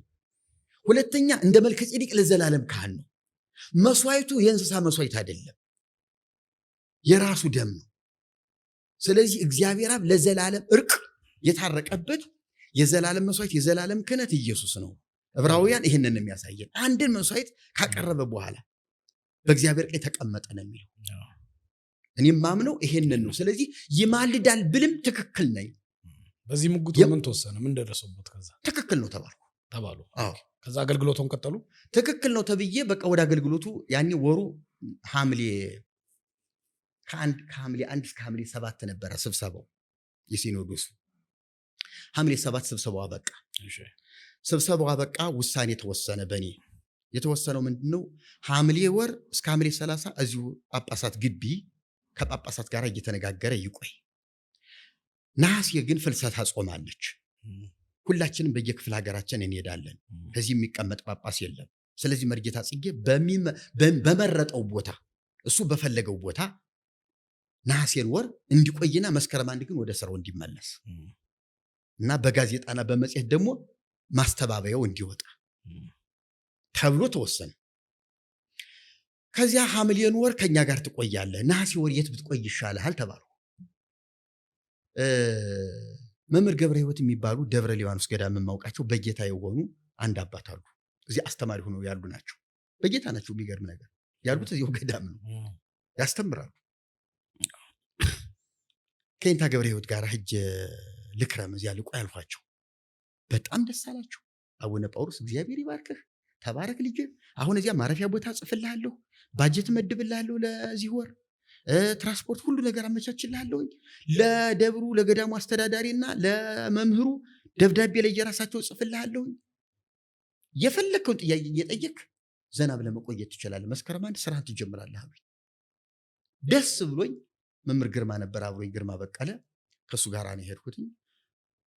ማህበረ ቅዱሳን እንደተሸነፈ ሲያውቅ ሲኖዶሱ እንዲወሰነ ሲባል ማህበረ ቅዱሳን ደግሞ ይወገዛሉ፣ ይባረራሉ፣ አለቀላቸው። ይችን ይጠብቅ ነበረ። ነገሩ ተገልብጦ ሌላ ሆኖ ሲወጣበት አበደ። ሲጀመር እነ ጽጌ እንዴት ሲኖዶስ ድረስ ይቀርባሉ? እንዴት እስከ ሲኖዶስ ድረስ ክብር ያገኛሉ ብሎ አበደ። እሱ እዚያታች የሚያልቅ ነበር የመሰለው። ሲኖዶስ መቅረባችን ለራሱ ለእኛ ክብር ሆኖበት አብዷል። ከዚህ በላይ አሁን እኛን ለመግደል ወሰነ። ደብረ ሊባኖስ መሄዳችንን ሲሰማ አሁን የቀብር ቦታም መግደያ ቦታም እዚያው ተመቻቸ። 3 ካቻማሊ ያን ጊዜ እንግዲህ አሁን ሰላም ባስ፣ አባይ ባስ ምናምን ትራንስፖርት በጣም ፈጣን ባሶች አሉ። ያን ጊዜ ትልቁና ፈጣን ባሱ ከአዲስ አበባ ተነስቶ ባህር ዳር ገብቶ የሚያድረው ደሴ ገብቶ የሚያድረው ካቻማሊ ነበር። በሱ 3 አውቶቡስ ኮንትራት ይዘው መጡ። ተክልዬ እግራቸው የተቆመጠው በጦርነት ነው ያለው መናፍቅ እዚህ ገብቷል ብለው ገዳሙን ቀወጡት። ደግሞ ለጾም የሄደ ለእርሶ ነው የመጡት? አዎ። አንዳንድ ያኮረፉ ጳጳሳት ይዶላችኋል፣ እዚው ግደሉት፣ ጽጌ እዚያው መገደል አለበት ብለው ልከዋቸዋል። እና መጡ። ገዳሙ እንዲታወከ እንግዲህ ፍልሰታ ጾም ናት። ፍልሰታ ጾም ማለት ለኦርቶዶክስ ሕዝብ እንኳን ለነዚያ መነኮሳት ይቀርና ለገበሬውና ለከተሜው እንኳን ፍልሰታ ጾም ታውቃለህ፣ ሕፃናት ሳይቀር ያለ አቅማቸው እንዲህ ነጠላቸውን አስረው የሚቆርቡባት የሚጾሙባት ወር ናት ያቺ 16 ቀን። ለኔ ጉዳይ ሲሆን ጾሙን ትተውት መጡ። ለመግደል በፍልሰታ ጾም ሰው ለመግደል ድንጋይና ዱላ እዚሁ ሞልቶላቸዋል። ብረታ ብረት የመነኩሴው ብትር ሞልቶላቸዋል። መጡ። እንዲህ ልክ አስታውሳለሁ። ነሐሴ 2 ቅዳሜ ቀን ነበር። ቅዳሜ ጠዋት ገቡና ገዳሙን እንዲህ አቆሙት፣ አናወጡት አሉ። ደብልቅ ልቅ ወዲያውኑ የገዳሙ አስተዳዳሪ እና መምህሩ አረ እነዚህ ልጆች ሊገሉብን ነው፣ ቶሎ ብለን እናተርፋቸው ብለው ተሯሩጠው ፖሊስ መጣና ፖሊስ አጅቦ ወስዶ አቡነ ጳውሎስ እዚያ ሲሄዱ የሚያርፉበት ለሳቸው የተሰራ ማረፊያ ቤት አለ። ከዚያ ውስጥ አስገቡ፣ ቆለፉብንና ቁጭ አሉ። ከዚያ ህዝቡ ይንጫጫል፣ መነኮሳቱ ይንጫጫል። ጽጌ ማለት እኮ የት እንደሆነ አያውቁትም። አሁን እኔ ዝም ብዬ ከህዝቡ መሃል ብቆም ጽጌን አውጡት ይላል እንጂ ህዝቡ አያውቀኝም። የሚያውቁኝ በጣም ጥቂቶች ናቸው እዚህ የሄዱት። ይንጫጫል ዝም ብሎ። ጽጌ የትኛው ነው? ጽጌ ማን ነው? የታለ? አምጡት ይላል። ተረጋጉ፣ ከፈለጋችሁ ጽጌ ለምን እንደመጣ እንዴት እንደመጣ ይናገራል። ይሄው አቡነ ጳውሎስ የላኩት ደብዳቤም ይሄው ነው ታሉን። ደብዳቤውን አነበቡ። ገዳሙ አስተዳዳሪው ሲያነቡት ይሄ መናፍቅ ጳውሎስ ካድሬ አይደል እንዴ? እናውቀዋለን እኮ ይሄን ካድሬ ወያኔ እሱ ነው እንዴ ደግሞ ይሄን ገዳም የሚያዘው? ይሄ ሌባ ወንበዴ ልጅ ነው። አቡነ ጳውሎስ ነው የሚሉት። አቡነ ጳውሎስ ነው የሚሉት እንደዛ። አሁን እኮ የሚገርም ነገር ቅዱሳን አባቶቻችን ብፁዓን አባቶቻችን በረከቶ ድረሰን ቅድስት ቡራኪዮ ጸሎቶ መስቀሎ ምናምን ይላሉ እንጂ እኮ እውነቴን የምልህ ለአባት ክብር የማትሰጥ እንደ ኦርቶዶክስ ቤተክርስቲያን የለችም። አባቶች ምን እያሉ ነው? እስቲ አባቶችን እንስማ። እስቲ አባቶች ያሉትን ነገር እንመርምር። እስቲ እንጠይቅ። አልገባንም። ጥርጣሬ ከቶናል። ጥያቄ ውስጥ ከቶናል። ይሄ ግን ሰሞኑን እስቲ እንዲያው እንረዳው እስቲ አይባልም? ሰሞኑን ግን ስቀናባቸው ነበር። እኔ ደግሞ አባቶች አሁን ጠይቆታለሁ ከዚሁ ቀጥሎ አቡነ ገብርኤል አንድ ስለ ማርያም ቤዛነት ያወሩት ላይ እሳቸውን የሚተቹ ኦርቶዶክስ ቅዱስ አባታችን በረከቱ የዶሩቦት ሰምቻለሁ። ቅድስት ቡራኪዮ ትድረሰኝ ጸሎቷ አትለይ ግን እንደው ሪስፔክታቸው ብዬ እንዲህ እየቀናው ነበር። ግን እኮ አፍርድ የሚያስጋጠው ትምህርታቸውን መልሶ አክሊል ነው። እኔ አይቼዋለሁ። አክሊል ነው። ይኸውልህ ቅልስልስልስ አለና ቡራኪዮ ትድረሰኝ አባቴ ጸሎቷ አትለይ ምናምን አለና ሐዋርያዊ መልሶች ግን ሐዋርያዊ መልሶች ነው እንዲነገሩ እውነት ለመናገር እንደዚህ ብሎ ሐዋርያዊ ብሎ እንደዚህ አይነት መልስና ትምህርት የለም በተአምር። እሳቸው ኢየሱስ ቤዛ የሚባል ሐዲስ ኪዳን ለኢየሱስ ክርስቶስ እንደሆነ በትክክል እኮ ነው። ለኢየሱስ የተሰጠው ቤዛነት ምትክ እንደሆነ ለውጥ እንደሆነ ኢየሱስ ያንን እንዳደረገ ቤዛ የሚለውን ቃል ይተንትኑ ቢባሉ እኮ በየአውዱ ሊተረጉሙት ይችላሉ። እሳቸውም ቢሆኑ እሳቸው እኮ እንደውም የማይገናኝ ምሳሌ ላይ ሄዶ የሰው ሀብቱ የነፍሱ ቤዛ ነው የሚል ምንም አሁን ምሳሌን ለክርስቶስ ቤዛነት አብሮ እንደው ፍክክር ይጠቀሳል፣ ለንጽጽር ይጠቀሳል። ይኸውልህ አንተ እኮ ለኔ ቤዛ ልትሆነኝ ትችላለህ። ገብቶሃል? ኢየሱስ ያለው እኮ እኔ አሁን እስር ቤት ብገባ ሰው ዓለሙን ሁሉ አትርፎ ነፍሱን ቢያጎል ምን ይጠቅመዋል? ዳዊት ያለውን ነው ዘውን የጠቀሱት። ምሳሌ እንግዲህ ምሳሌ ላይ ሰለሞን እንትን ያለው አይደለ? ሰው ዓለሙን ሁሉ ሰለሞን ነው እንጂ ያለው መልሶ ኢየሱስ ክርስቶስ ስለ ሀብት ከሆነ መወሰድ ያለበት የተወራ ገንዘብ ለሰው ሀብቱ ቤዛው ነው የሚለው ሳይሆን ኢየሱስ ክርስቶስ ያለው ነው ሰው ዓለሙን ሁሉ አትርፎ ነፍሱን ቢያጎል ምን ይጠቅመዋል ይላል። አርጊመንት አለው። አየህ አሁን ገንዘብ ቤዛ የሚሆንበት በጣም አናሳና በጣም ተራ በሆነ ነገር ላይ ነው የገንዘብ ቤዛነት። አንተ ለእኔ ቤዛ የምትሆነኝ በምትችለው ልክ እስከተወሰነ ፌርማታ ነው። ገንዘብ በመክፈል የምትታደገኝ ነገር ይኖርሃል። የተያዝኩት በገንዘብ ከሆነ እኔ ልክፈልለት ይህ ሰውዬ ነፃ ይውጣልኝ ብለህ በገንዘብህ ልትታደገኝ ትችላለህ። የሆነ ነገር ቤት፣ መኪና፣ የሆነ ነገር አስይዘህ ልትታደገኝ ትችላለህ። ይሄ ማለት ግን የዘላለም ሕይወት ጋር አይገናኝም። እሳቸው ቤዛነት ሙሴ ለእስራኤል ቤዛ ተደርጎ እንደተላከ ጴጥሮስም ገልጾታል። ታሪኩ ይናገራል። ብዙ ታሪኮችን የቤዛነት ሽፋን እንደተሰጣቸው ማየት እንችላለን። ጊዜያዊነት ነው፣ ምድራዊ ነው። ስለዚህ የክርስቶስ ቤዛነት ጋር በፍጹም አይወዳደርም። የዘላለም ሕይወት ጋር አይገናኝም።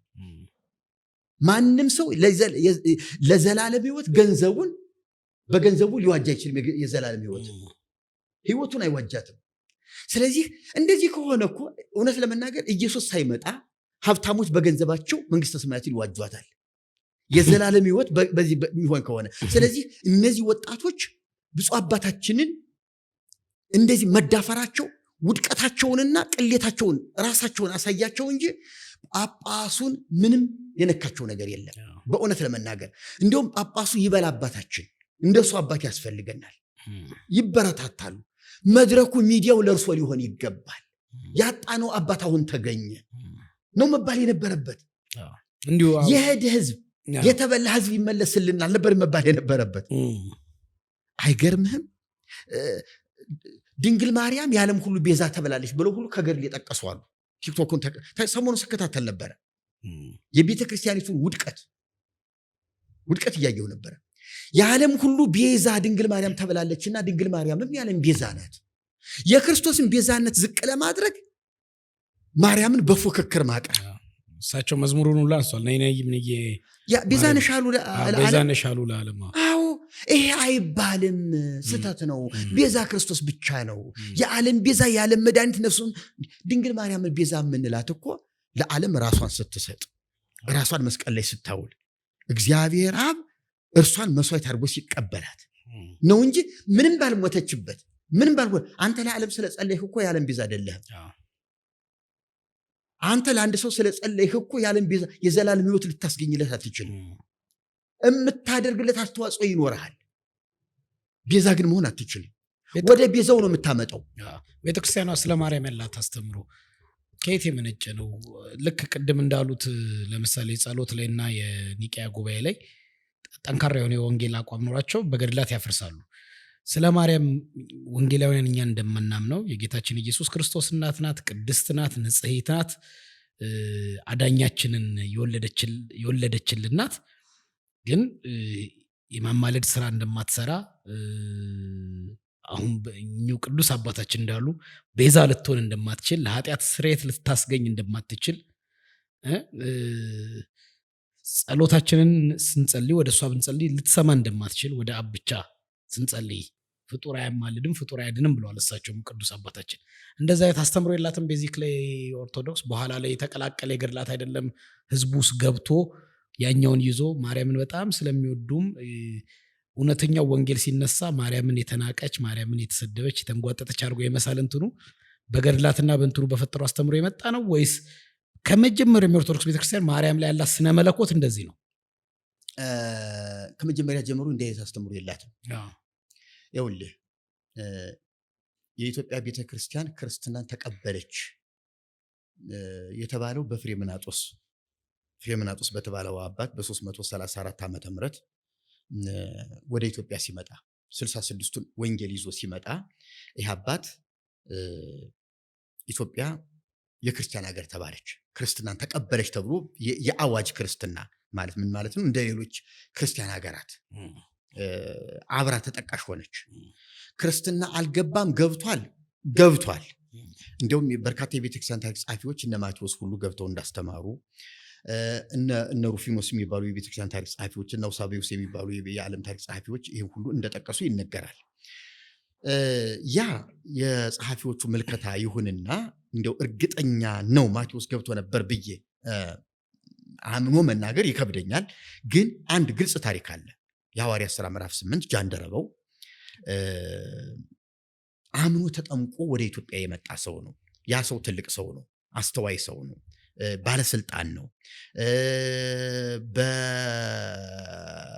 የንግስቲቱ ሁለተኛ ሰው ነው፣ በሁለተኛ ማዕረግ የሚጠቀስ ሰው ነው።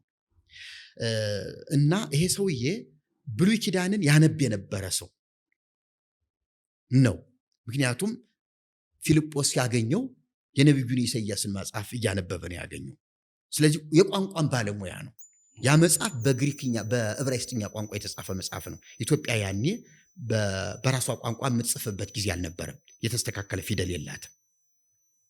ስለዚህ ይሄ ሰውዬ የዕብራይስጥን ቋንቋ አውቆ ሄዶ ለበዓል እየሰገደ ሲመለስ መጽሐፉን እያነበበ ሲመጣ መንፈስ ቅዱስ ተከተለው ይህን ሰረገላ አለው፣ አስተማረው።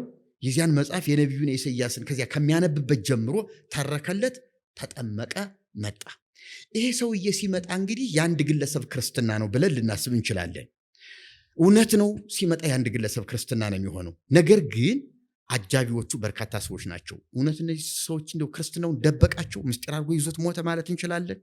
እንደው ህሊና ካለን ማለት ነው። ታሪክ አይኖር፣ ምንም የታሪክ አሻራ የተጻፈ ሰነድ አይኖር። ግን ይሄን የመሰለ ታላቅ ሰው ይህንን ህይወት እንዲሁ ፊልጶስ እኮ ካጠገቡ ተነጥቆ ሲሄድ እኮ ምንም አላስታወሰውም። ደስ እየተሰኘ መጣ ነው የሚለው። ጭራሽ ከፊልጶስ ጋር ምንም አይነት ስንብብት አላደረጉም። ፊልጶስ ሲነጠቅ እሱ ግን ደስ እያለው ሄደ ነው የሚለው።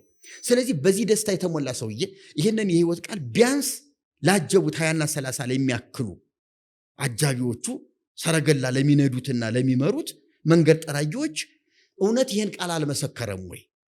እሺ ወደ ቤተ መንግስት ሲገባ ደማቅ አቀባበል ሲደረግለት እንዴት ነበር? ስትሄድ ጉዞው እንዴት ነበረ? ስትመለስ እንዴት ነበረ? አደጋ አልገጠመም? መንገዱ ሰላም ነበረ? በዓሉ እንዴት ተከበረ? እንዲሁ እንዴት ነበረ ጉዞ? እስቲ ንገረን ሲባል እንዲሁ ምንም የሚል ይመስልሃል? ፊልጶስ እንዳገኘው ኢየሱስ እንደተመሰከረለት እንዳመን እንደተጠመቀ እንዲሁ ይህንን እንዲሁ አስችሎት እንዲሁ ቸል ብሎት የሚኖር ይመስልሃል? እኔ አላምንም። እውነት ለመናገር ምንም አይጻፍ ምንም። ይሄ ሰውዬ ከኛ በተሻለ መነቃቃት ብዙ ይሄዳል ብዬ አስባለሁ በአገልግሎት። ግን የታሪክ አሻራ የለም፣ ሰነድ የለም። እንዲያውም እኔ እንደ አንድ ማስረጃ ይሄ ሰውዬ አገልግሏል ብዬ የምለው ምን መሰለህ? ፍሬምናጦስ መጥቶ ወንጌል ሲሰብክ ክርስቲያን መሆኑ ሲታወቅ የክርስትና ትምህርት አስተምረን ተብሎ ነው ስፍራ የተሰጠው። ለምን? አየህ፣ የክርስትናው አሻራ አለ ማለት ነው። አሻራ በሌለበት ይህን ትምህርት አስተምረን ብሎን በቤተ መንግስት ደረጃ ክርስትናን አስተምር ተብሎ እድልና ስፍራ ማግኘት ማለት ቀላል አይደለም። ስለዚህ አሻራው አለ፣ ቅብብሎሹ አለ ማለት ነው። ዝም ብሎ እየተለመደ እየተነገረ የመጣ አለ ማለት ነውና ያ ጃንደረባ የሆነ ስራ ሰርቷል ብዬ አምናለሁ። ግን ትልቁ ታሪክ በማጥመቅ ቅዱስ ቁርባንን በመስጠት ስርዓተ ቤተክርስቲያን በመትከል በማስፋፋት ረገድ ፍሬምናጦስ ነው የሚታወቀው። ዓለምም የተወሰነው ክፍል ከጃንደረባው መነሻ ቢጠቅስም በዋናነት ግን ይሄን ፍሬምናጦስን ነው እና ፍሬምናጦስ ላይ 66 መጽሐፍ ቅዱስ መጣ፣ ተተረጎመ። ይሄው አገልግሎት ቀጠለ። ወንጌል ብቻ እየተሰበከ ቀጠለ። 6ኛው መቶ ክፍለ ዘመን ላይ 9 መነኮሳት መጡና ጽድቅ በምንኩስና የሚል ትምህርት አስገብተው ወንጌሉን በከሉት። አንድ የውድቀት ምክንያት እዚያ ላይ ጀመረ። ከዚያ በኋላ እነ ዮዲት ተነሱ። አይሁዳዊ እምነት ማስፋፋት፣ ክርስትናን ማዳከም። ከዚያ በኋላ ሌሎቹ እንግዲህ እነ ግራኝ መሐመድ እንዲሁም ዘግይተው ነው በ15ኛው መጨረሻ ዘመን ላይ ነው የተነሱት። ይሄ ገድላት ድርሳናትን ያንጸባረቁት እና አቡነ ተክለ ሃይማኖት የደብረ ሊባኖሱ ገዳም እና አቡነ ገብረ መንፈስ ቅዱስ የሚባሉት እና አቡነ ሳሙኤል የሚባሉት የዋልድባ ገዳም እነዚህ በየዘመናቱ እየመጡ ጽድቅ በምንኩስናና ጥራጥሬ በመብላት እንደሆነ ክርስትናን በከሉት። የእነዚህ ሰዎች ገድል ደግሞ እጅግ የረከሰ የሚዘገንን ነው። አንደኛ የመላእክትን ተፈጥሮ ያበላሽ ያዛባ፣ አጋንንትን ለማንቋሸሽ ብሎ የመላእክትን ተፈጥሮ ገደል መክተት። አጋንንት ርኩሰታቸው እንዳለ ነው፣ አሳሳችነታቸው እንዳለ ነው። ያንን በአግባቡ መግለጽ ሲገባ አጋንንትን የወደቁና የረከሱ ለማድረግ ዝሙተኛ ናቸው፣ ስጋ ለበስ አጋንንት ስጋ ለብሰው ዝሙት ይሰራሉ ማለት፣ እንደ ሰው ይሞታሉ ይዋልዳሉ ማለት፣ ይሄ የሌሎችን ቅዱሳን መላእክት ታሪክን መንካት ነው። አየህ፣ ስለዚህ ቤተክርስቲያኒቱ በተሳሳተ መንገድ ገድላት ድርሳናትን ስታስተናግድ መስፈርት የላትም፣ ማጣሪያ የላትም። ስህተቶች ገቡባት። የወንጌል አባቶች እየጠፉ እየተዳከሙ ሲሄዱ እነዚህ ራእይ ተገለጠልን የሆነ ነገር ታየን የሚሉ ሰዎች ስፍራውን እየያዙት ምንኩስና መጣና ጭራሽ ቤተክርስቲያኒቱን እየገደላት መጣ። ስህተቱ ይሄ ነው። ከዚያን ጊዜ ጀምሮ እንግዲህ እነ ዘርዓ ያዕቆብን ታነሳለህ። ዘርዓ ያዕቆብ ላይ ስትመጣ ድንግል ማርያምን ሆነ ሌሎቹ ቅዱሳን መላእክትና ጻድቃን የሚባሉት በአዋጅ በንጉሥ ሰይፍ በልዩ ቅጣት ምሕረት በሌለበት ቅጣት አረመኔያዊ በሆነ ቅጣት ግዴታ እንዲከበሩ ዝክር እንዲዘከር በዓላቸው እንዲከበር ለመስቀል መስገድ ለስዕል መስገድ ለስዕል ውዳሴ ዝማሬ ማቅረብ ለሞተ ሰው ጸሎት ጸልዮ በቃ ማጽደቅ እነዚህ የመሳሰሉት በዘርዓ ያዕቆብ ደግሞ በኃይል በሰይፍ አስገዳጅ ያልነበረበት ነበር ከዚያ በፊት የነበረው። አሁን ግን በአስገዳጅ ነገር በጣም በክፉ ውሳኔ መጣ እና አባ እስጢፋኖስ መላሳቸው እስኪቆረጥ እግራቸው እስኪቆረጥ አይናቸው እስኪወጣ በእሳት እስኪጠበሱ በዚህ መላሳቸው መቁረጥ ቢሰለቻቸው መጫወቻ ለማድረግ በዚህ በማጅራታቸው እየሰረሰሩ ያየተቀጣ ለማለት በማጅራታቸው በኩል መላሳቸውን ያወጡት ነበር። እስከ ቁመታቸው ድረስ ጉድጓድ በቁመት ልክ እየቆፈሩ ከብትና ፈረስ በላያቸው ይነዱባቸው ነበር። እንደ ኢላማ ይጠቀሙባቸው ነበረ በቀስት እንዲህ እያደረጉ ጨክነውባቸው ነበር። የሚገርመው ግን እነዚህ አባቶች የሚደነቅ ታሪክ ያላቸው ናቸው። እነ ገድለ እስጢፋኖስ ገድለ አኀው የሚባለው የእነሱ ገድል እንደሚናገረው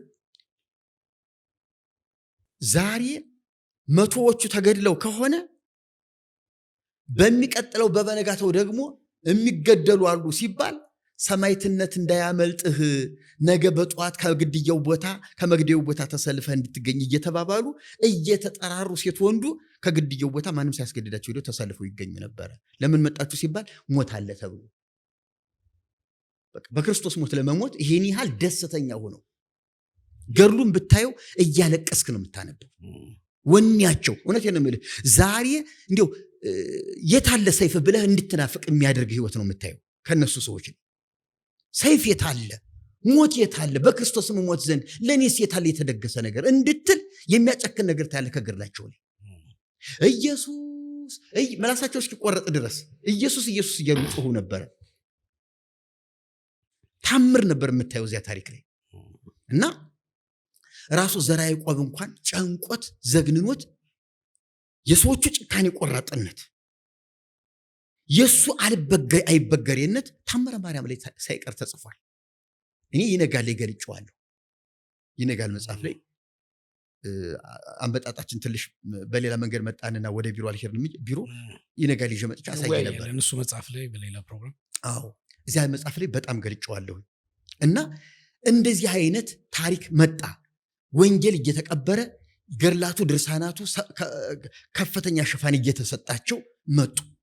የተዛባ ታሪክ። እኔ የሚገርም ነገር ሰሞኑን እንደውም በላህ ላይ እንደው አቀርበዋለሁ እያልኩ አስብ ነበር። ዝም ብዬ ካንተ ላይ ልተርከው ስለ መላእክት የተጻፈ ያው እንግዲህ ቅዱሳን መላእክት ለቅጣትም ይላካሉ ለምህረትም ይላካሉ። ሚካኤል የምህረት መልአክም ተብሎ ይላካል፣ የመዓት መልአክም ተብሎ ይላካል።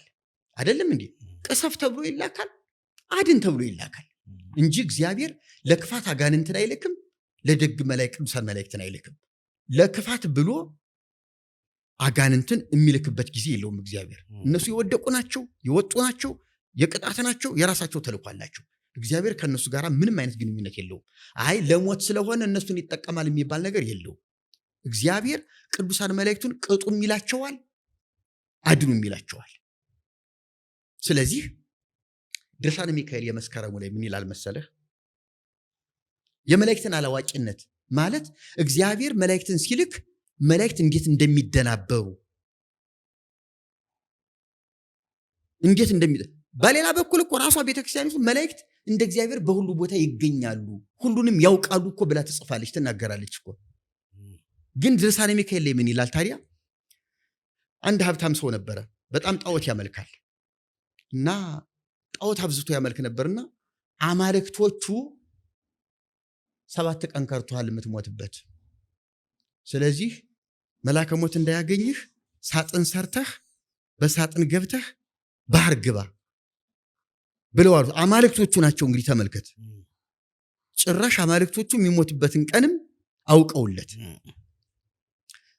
አለና ሰውየው ሳጥን ሰርቶ ይሄ ውሃ ፍሳሽ እንዳይገባበት ለቀለቀና በውስጥ ስንቁን ይዞ ገባ። ወስዳችሁ ባህር ጣሉኝ አለ። ባህር ገባ። በስምንተኛው ቀን ከእግዚአብሔር የታዘዘ መልአክ መጣና ነፍሱን አምጣ ተብሎ ሲላክ አጣው። ከቤቱ አጣሁት ብሎ ተመልሶ ሄዶ ለእግዚአብሔር ነገረው። አሁን ይሄ ድራማ አይመስልም?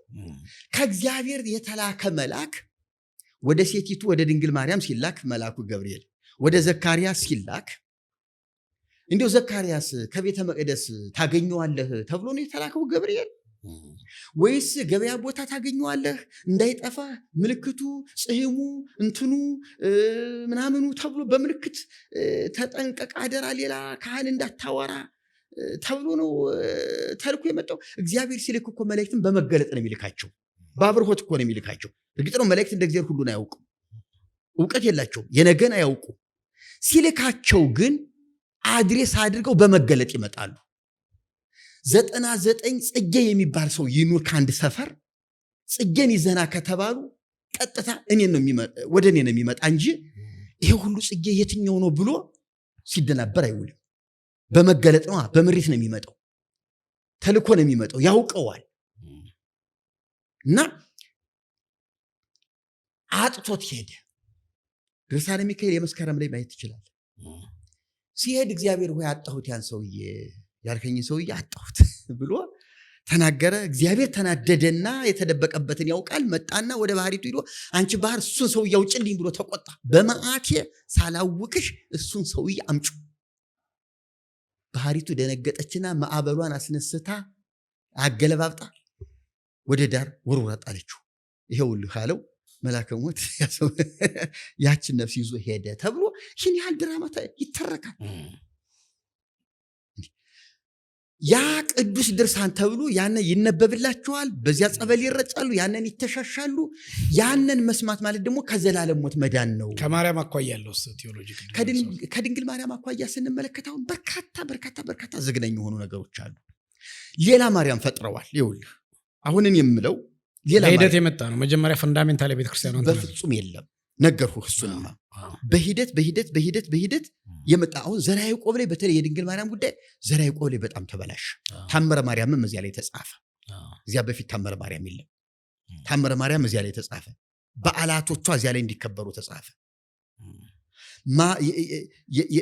የእመቤታችንን ታምር መስማት ቅዱስ ቁርባንን እንደ መቀበል ይቆጠራል። መቀበል ያልተቻለው እዚህ ቁርባኑን ታምሯን መስማት ይችላል፣ እንደ ቁርባን ይቆጠርለታል ብሎ ቁርባኑን የፈራ ታምሯን ሰምቶ መሄድ እንዲችል አማራጭ እንዳለው እኔ ዲያቆን ያረጋል እዛ ቤተክርስቲያን ውስጥ ያለ ዲያቆን ያረጋል የተባለ አንድ አገልጋይ ያለ ድንግል ማርያም አማላጅነት ዓለም አይድንም የሚል ጥቅስ ቅርብ ጊዜ የመጣ ነው የማስታውሰው።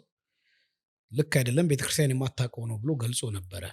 ተጠቃውሞ አሁን እንደ አቡነ ገብርኤል ቤዛ ክርስቶስ ነው ሲሉ እንደተቃወሙት አልተቃወሟቸውም ዲያቆን ያረጋልን። ግን እውነት ነው ሳነበው ሁሌ ግራ የሚገባኝ ነው። የክርስቶስ ደም አልበቃንም፣ የክርስቶስ ደም አላዳነንም፣ ሌላ አዳኝ ያስፈልገናል ማለት ነው። ያለ ድንግል ማርያም አማላጅነት ዓለም አድንም። ዓለም ኦልሬዲ በክርስቶስ ስራ ድናለች። ከእግዚአብሔር አብ ጋር በሱ ደም ታርቀናል። ስለዚህ ሌላ አዳኝ አንፈልግም። ግን አልበቃ ይሄ የክርስቶስን ደም ማክፋፋት ነው። እሱ ላይ ጩኸት አልመጣም። ግን እንደዚህ የትንትኖች በተለያየ ጊዜ ይነሳሉ። ሰሚ ማያገኙት ለምንድን ነው? ከመጽሐፍ ቅዱስ ውጭ፣ ከቤተ ክርስቲያን አስተምሮት ውጭ፣ ከአባቶች ከሚያምኑበት ውጭ አስተምሮቶች ሲመጡ ሰሚ ማያገኙትበት ምክንያት ምንድን ነው? ምን ብለው ነው የሚያስቡት እርሱ? ይኸውልህ ያረጋል አበጋዝም ከጊዜ በኋላ ራሱን አስተካክሎ ነው እንጂ ከጊዜ በፊት እንዲህ አይነት አመለካከት አልነበረው። እኛ ተሐድሶ ስንባል እነ ያረጋል አበጋዝ እንዲሁም ያሉ አልመሰለኝም። እነ ዳንኤል ክብረት፣ እነ ማነው ስሙ ያ እነ አምደ ሃይማኖት የሚባል መጽሐፍ የጻፈ ማነው አሁን አሜሪካን ሀገር ነው ያለ፣ ስሙ ጠፈኝ። እነ ዲያቆን በላቸው የሚባሉ የማኅበረ ቅዱሳን መስራቾች የነበሩ ናቸው። ያረጋል አበጋዝ ከቅርብ ጊዜ ወዲህ የመጣ ነው። ጥሩ ለማኅበረ ቅዱሳን ጥሩ መነቃቃት ያመጣ ሰው ነው። በውድቀቱም በትንሣኤው ነገር ግን እውልህ ያረጋል አበጋዝ ይህንን ካመነ ቤተክርስቲያኒቱ የማታውቀው ከቅርብ ጊዜ የመጣ ነው ካለ ሊቀ ሊቃውንት ስማ ኮነ የተባሉ ሰውዬ ማህበረ ቅዱሳንን በበላይነት በአባትነት የሚመሩ ሰውዬ አሁን ደግሞ ዝክረ ኒቃያ የተባለውን ጉባኤ በበላይነት የሚመሩ ሰውዬ አራት አይና የተባሉ ሊቅ የሚባሉ ሰውዬ ያለ ድንግል ማርያም አማላጅነት ድንግል ማርያምን አማላጅነቷን ተስፋ ሳያደርግ ወደ እግዚአብሔር መንግስት የሚገባ የለም ብለው የጻፉት መጽሐፋቸው ማህበረ ቅዱሳን አሳትሞት ራሱ ማህበረ ቅዱሳን እየሸጠው ነው። አሁን እኔ ከዚህ ፕሮግራም ፍጻሜ በኋላ እንሂድ ማህበረ ቅዱሳን ሱቅ ይዤ ልግባ። እኔ እገባለሁ፣ ችግር የለም እገባለሁ። መጽሐፋቸው ሱቅ ገብቼ እገዛለሁ። ሕይወተ ማርያም ድንግል ይላል። ሕይወተ ማርያም ድንግል የሊቀ ሊቃውንት ስማ ኮነ መጽሐፍ ብለህ ሕይወተ ማርያም ድንግል ብለህ ገና ከመቅድሙ ላይ ገለጥ ስታደርግ ከጫፍ ላይ ከወረቀት ግልጥ ስታደርግ ከመግቢያው ላይ ነው የምታገኘው። ድንግል ማርያምን ተስፋ ሳያደርግ በእሷ አማላጅነት ሳያምን ወደ መንግስተ ሰማያት የሚገባ የለም ብሎ ያመነ ሰው ነው። ይሄ እንግዲህ ሊቀ ሊቃውንቱ ነው። በኢትዮጵያ ውስጥ የመጀመሪያው የመጨረሻው ሊቃውንት ጳጳሳቱ ሁሉ አንተ ሊቁ ብለው የሚሰሙት ይሄ ሰውዬ ያለ ድንግል ማርያም አማላጅነት ዓለም እንደማይድን የጻፈ ሰው ነው። ራሱ ማህበረ ቅዱሳን አሳትሞት እየተሸጠ ያለ መጽሐፍ ነው። ያረጋል አበጋዝ እዚያ መጽሐፍ አጠገብ ነው ያለ። እንዲሁም የኤዲቶሪያል ቦርድ ራሱ ሳያየው አይቀርም። ለዚያ መጽሐፍ አስተያየት ሰጪ አንዱ ሳይሆን አይቀርም እሱ ራሱ። ለባሕታዊ ሰይጣን በደብረ ሊባኖስ ገዳም ለተባለው መጽሐፊ አንድ ወጣት መልስ ሲጽፍ መጽሐፍ ጽፏል። ያለ ወላዲተ አምላክ አማላጅነት ዓለም አይድንም ብሎ ልክ እንደ ቀስተ ደመና በሚመስል የጽሁፍ ስልት ከርዕሱ ላይ ከመሃሉ ላይ የማርያምን ስዕል አስቀምጦ እንዲህ እንደ ቀስተ ደመና እንዲህ አድርጎ ያለ ወላዲተ አምላክ አማላጅነት ዓለም አይድንም ብሎ ጽፎ ማህበረ ቅዱሳን በር ላይ ሲሸጥ የት ነበረ ያረጋል?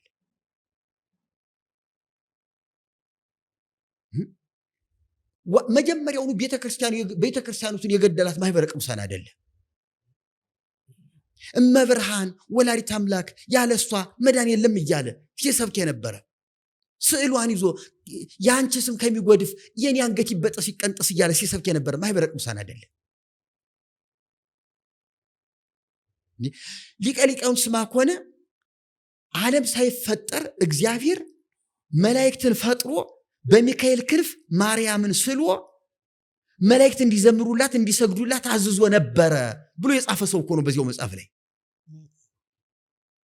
ይሄ መጽሐፍ በማህበሩ ሱቅ እኮ እየተሸጠ እየታተመ ያለ መጽሐፍ እኮ ነው።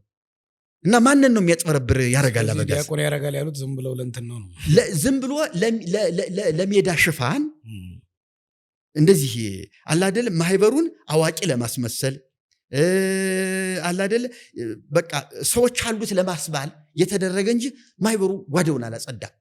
ጓዳውን ካጸዳ እኛና ማህበረ ቅዱሳን አንድ ነን። ያረጋል አሁን እየተናገረ ያለው ያረጋል አበጋዝ ሐሳቡ ትክክል ከሆነ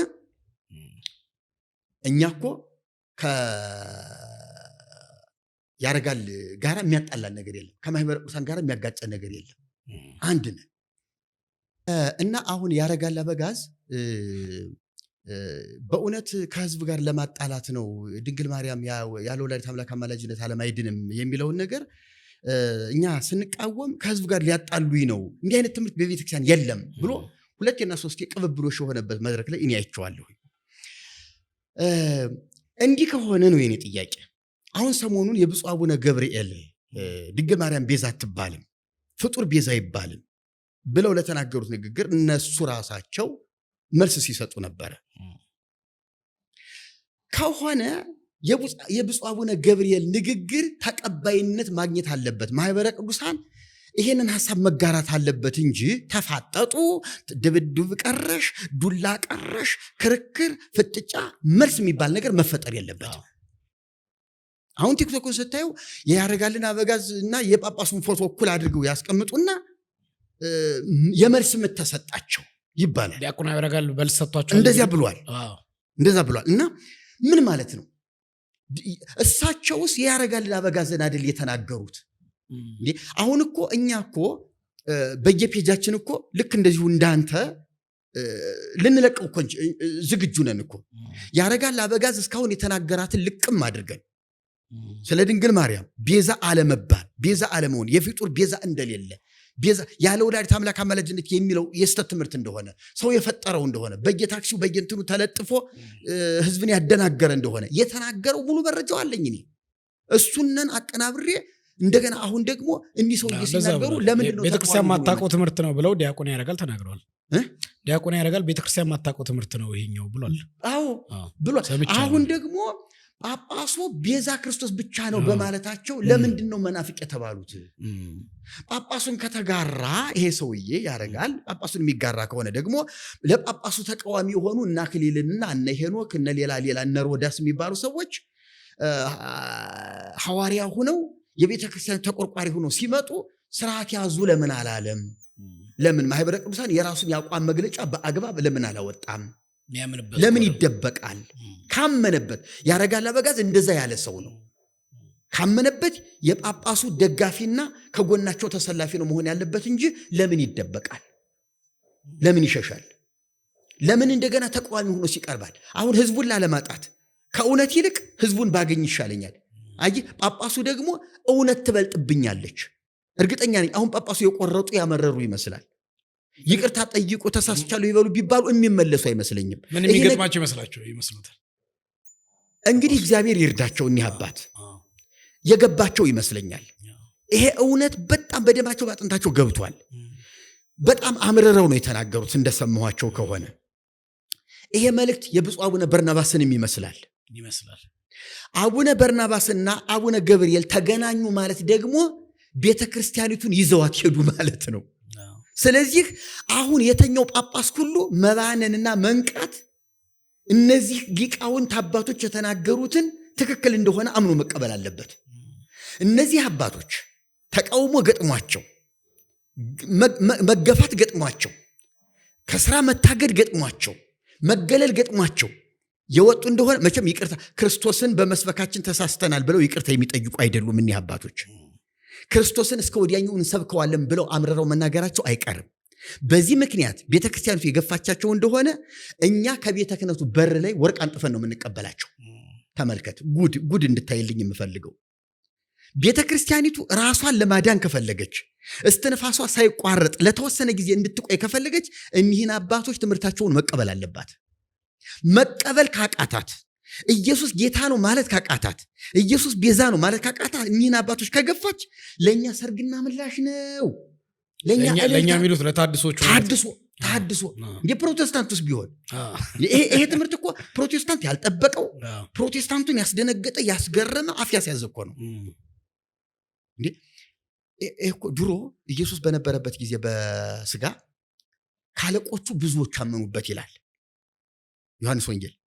ካለቆቹ ብዙዎች 14 ላይ ነው እንደዛ አካባቢ ላይ ካለቆቹ ብዙዎች አመኑ፣ ነገር ግን ከእግዚአብሔር ክብር ይልቅ የሰውን ክብር ወደዋልና በሰው ፊት አልመሰከሩለትም ይላል። እችን ጥቅስ እንደው እንድታስገባልኝ ከእግዚአብሔር ክብር ይልቅ የሰውን ክብር ወደዋልና በሰው ፊት አልመሰከሩለትም ይላል። እነዚህ አባቶች ግን አምርረው ነው የወጡ። የእግዚአብሔር ክብር ይበልጣል፣ ከማንም ጋር አናወዳድረውም፣ አናፎካክረው፣ በቃ ብቸኛ ቤዛ ኢየሱስ ነው ብለዋል። ስለዚህ አሁን እውነቴን ነው የምልህ ቤተክርስቲያኒቱን በህዝብ ብዛት የሚፎካከር የሚገዳደር የተሐድሶ ማዕበል አለ። እነዚህ አባቶች ይህን የተሐድሶ ማዕበል ይዘው ስታዲየም ላይ መስቀል አደባባይ ላይ ኮንፈረንስ ያደረጉ እንደሆነ አንድ ካህን አይቀራቸውም፣ አንድ ምዕመን አይቀርም። ታምር ሆኖበት ይመጣል ወደ እነዚህ አባቶች። ቤተክርስቲያኒቱ ሳትወድ በግድ ከእግራቸው ስር ወድቃ እንደገና ማባበል ትጀምራለች። ውድቀቷ ነው ይሄ። ስለዚህ እኔ አሁንም ቢሆን እኔ እንኳን ታስሬ የተፈጠረው ንውጽውጽታ ቀላል አይደለም። የኔ መታሰር ለቤተ ክርስቲያኒቱ ውድቀት ሆኗል። ስለዚህ የነዚህ ጳጳሳት መነካት ለቤተ ክርስቲያኒቱ ውድቀት እንዳይሆን እነዚህ ወጣት ልጆች እኒህን አባቶች ከመንቀፍ ከመተቸት ቢቆጠሩ፣ ወንጌል ለሚለው መታዘዝ ቢያሳዩ። እኒህ አባቶች የራሳቸው አይደለም፣ የወንጌል ቃል ነው የተናገሩት፣ የሐዋርያት ነው የተናገሩት፣ ራሱ ኢየሱስ ያለውን ነው የተናገሩት። ከየት ያምጡ ሌላ? ታምረ ማርያም ሊጠቅሱ እንዴት ይቻላል? የተጠሩበት፣ የተላኩበት፣ የተሾሙበት ትልቁ ኃላፊነት ሂዱ ለፍጥረት ሁሉ ወንጌልን ስበኩ ነው። በቃ ወንጌል ያለውን ማለት ግዴታቸው ነው። ሌላ አማራጭ ያላቸው እና እኔ አሁንም ቢሆን ቤተክርስቲያኒቱ ኢየሱስ ክርስቶስ የዓለም ቤዛ እንደሆነ ፍጡር ቤዛ እንደማይባል መጻሕፍቶቿም እየመሰከሩ ነው። እኒህ አባቶችም ገልጠው እየተናገሩ ነው። እንደው ሁኔታውን በሰከነ መንፈስ ቢያዩት እንደው አላደል እስካሁን ድረስ ሰብከነው ማናውቀውን ድንገት አፈነዱብን፣ ድንገት እንደው ሌላ ታምር ፈጠሩብን፣ ህዝቡን አባነኑብን፣ በቃ ተዋረድንኛ። ይዋረዷ ካልሰበኩት ምን ይደረግ? ውርደትማ ገና ይቀጥላል። ውርደት ገና ይቀጥልባቸዋል። ይልቅስ ከውርደት ለማምለጥ አሁን መነሳት ነው ፈጥሩ። በቃ አማራጭ ይሄ ነው እና ቤዛ ኢየሱስ ብቻ ነው። መድኃኒት ኢየሱስ ብቻ ነው። የተጻፈው እሱ ነው። ገድላቱ ድርሳናቱን እንኳን እንደው አልፈን እንደው አለ አይደለ ከአንድ ወጣት ልጅ እንደው ሽበት ብትፈልግ መቼም አልፎ አልፎ አታጣም አይደለ? ከጥቁር ራስ ውስጥ እንደው ሽበት አልፎ አልፎ ልታጣ ትችላለህ። ልክ ከዚያ መሃል አንዳንድ ጥቃቅን ቃላት ልታገኝ ትችላለህ። እንደው ወርቃማ የሚባሉ ቃላቶች ኢየሱስ አማላጅ እንደሆነ፣ ኢየሱስ ቤዛ እንደሆነ፣ ሊቀ ካህናት እንደሆነ እነዚያን ቃላቶች በመመርመር የሐዋርያት ተልእኮ ምን ነበረ? የኛስ ተልእኮ ምን ሊሆን ይገባል? ጌታ ለፍጥረት ሁሉ ስበኩት ንገሩት ያለው የምስራች ምንድን ነው ብለው አባቶች ተነጋግረው ገድላትን ድርሳናትን ቦታ ሊሰጧቸው ይገባል። ቤዛውን ሊያስቀድሙ ይገባል ነው ምለውኝና ከመጀመሪያም ቤተክርስቲያኒቱ በስተት ያስገባቸው ትምህርት እንጂ ይሄ ትምህርት ከመጀመሪያ መሰረት ያለው ትምህርት አይደለም። በጣም አመሰግናለሁ መሪጌታ ጽጌ። ከሰዓት አኳያ ክፍል 1 ቆይታችን በዚህ እንደምደምና በክፍል 2 ቆይታችን ደግሞ ከሰሞኑ የገጠሙትን እስር፣ የአገልግሎት መንገዶትን እንዲሁ ደግሞ ባለፉት 27 ዓመታት በታድሶ አገልግሎት ውስጥ ሲያገለግሉ ያለቦትን ስደት፣ የገጠሙትን ስደት መከራ ካለ እሱም በዚያ እንወያያለን። ይህን በዚህ እንቋጫው ማለት ነው የመጀመሪያ ክፍላችንን። እሺ መልካም፣ አመሰግናለሁ። ውድ የምኩራብ ሾው ተከታታዮቼ ከመሪጌታ ጽጌ ጋር እንዲህ ያማረ ቆይታ እያሳለፍን ነው። ወንጌል እየተሰበከ ነው። ብዙ ደግሞ ሀሳቦች እየተንሸራሸሩ ነው። ለዩቲዩብ ቻናላችን አዲስ የሆናችሁ ሰዎች የዩቲዩብ ቻናላችንን ሰብስክራይብ ማድረግ አትርሱ። ይህንን ማሳሰብ እንፈልጋለን። አብዛኛው ዩቲዩብ ላይ የሚከታተልን ሰው ከ75% በላይ ሰብስክራይብ ያላደረገ ነው። ስለዚህ ይህን ቪዲዮ ስታዩ እኛም ማበረታታት የምትችሉት አንደኛው ሰብስክራይብ በማድረግ ለሌሎች ማጋራት ነው። በቅርብ ጊዜ ደግሞ በጂኤምኤም ሚዲያ የአየር ሰዓት ይዘን በቴሌቪዥን ለሚከታተሉን ሰዎች የምኩራብ ሾው እና የተለያዩ ተጨማሪ ፕሮግራሞቻችንን እናሰራጭ ይሆናል። እሱኑ በዚሁ ፕላትፎርም ጊዜውንና ሰዓቱን እናሳውቃችኋለን። በክፍል 2 ቆይታችን እስከምንገናኝ ድረስ እስከዛው ሻሎም።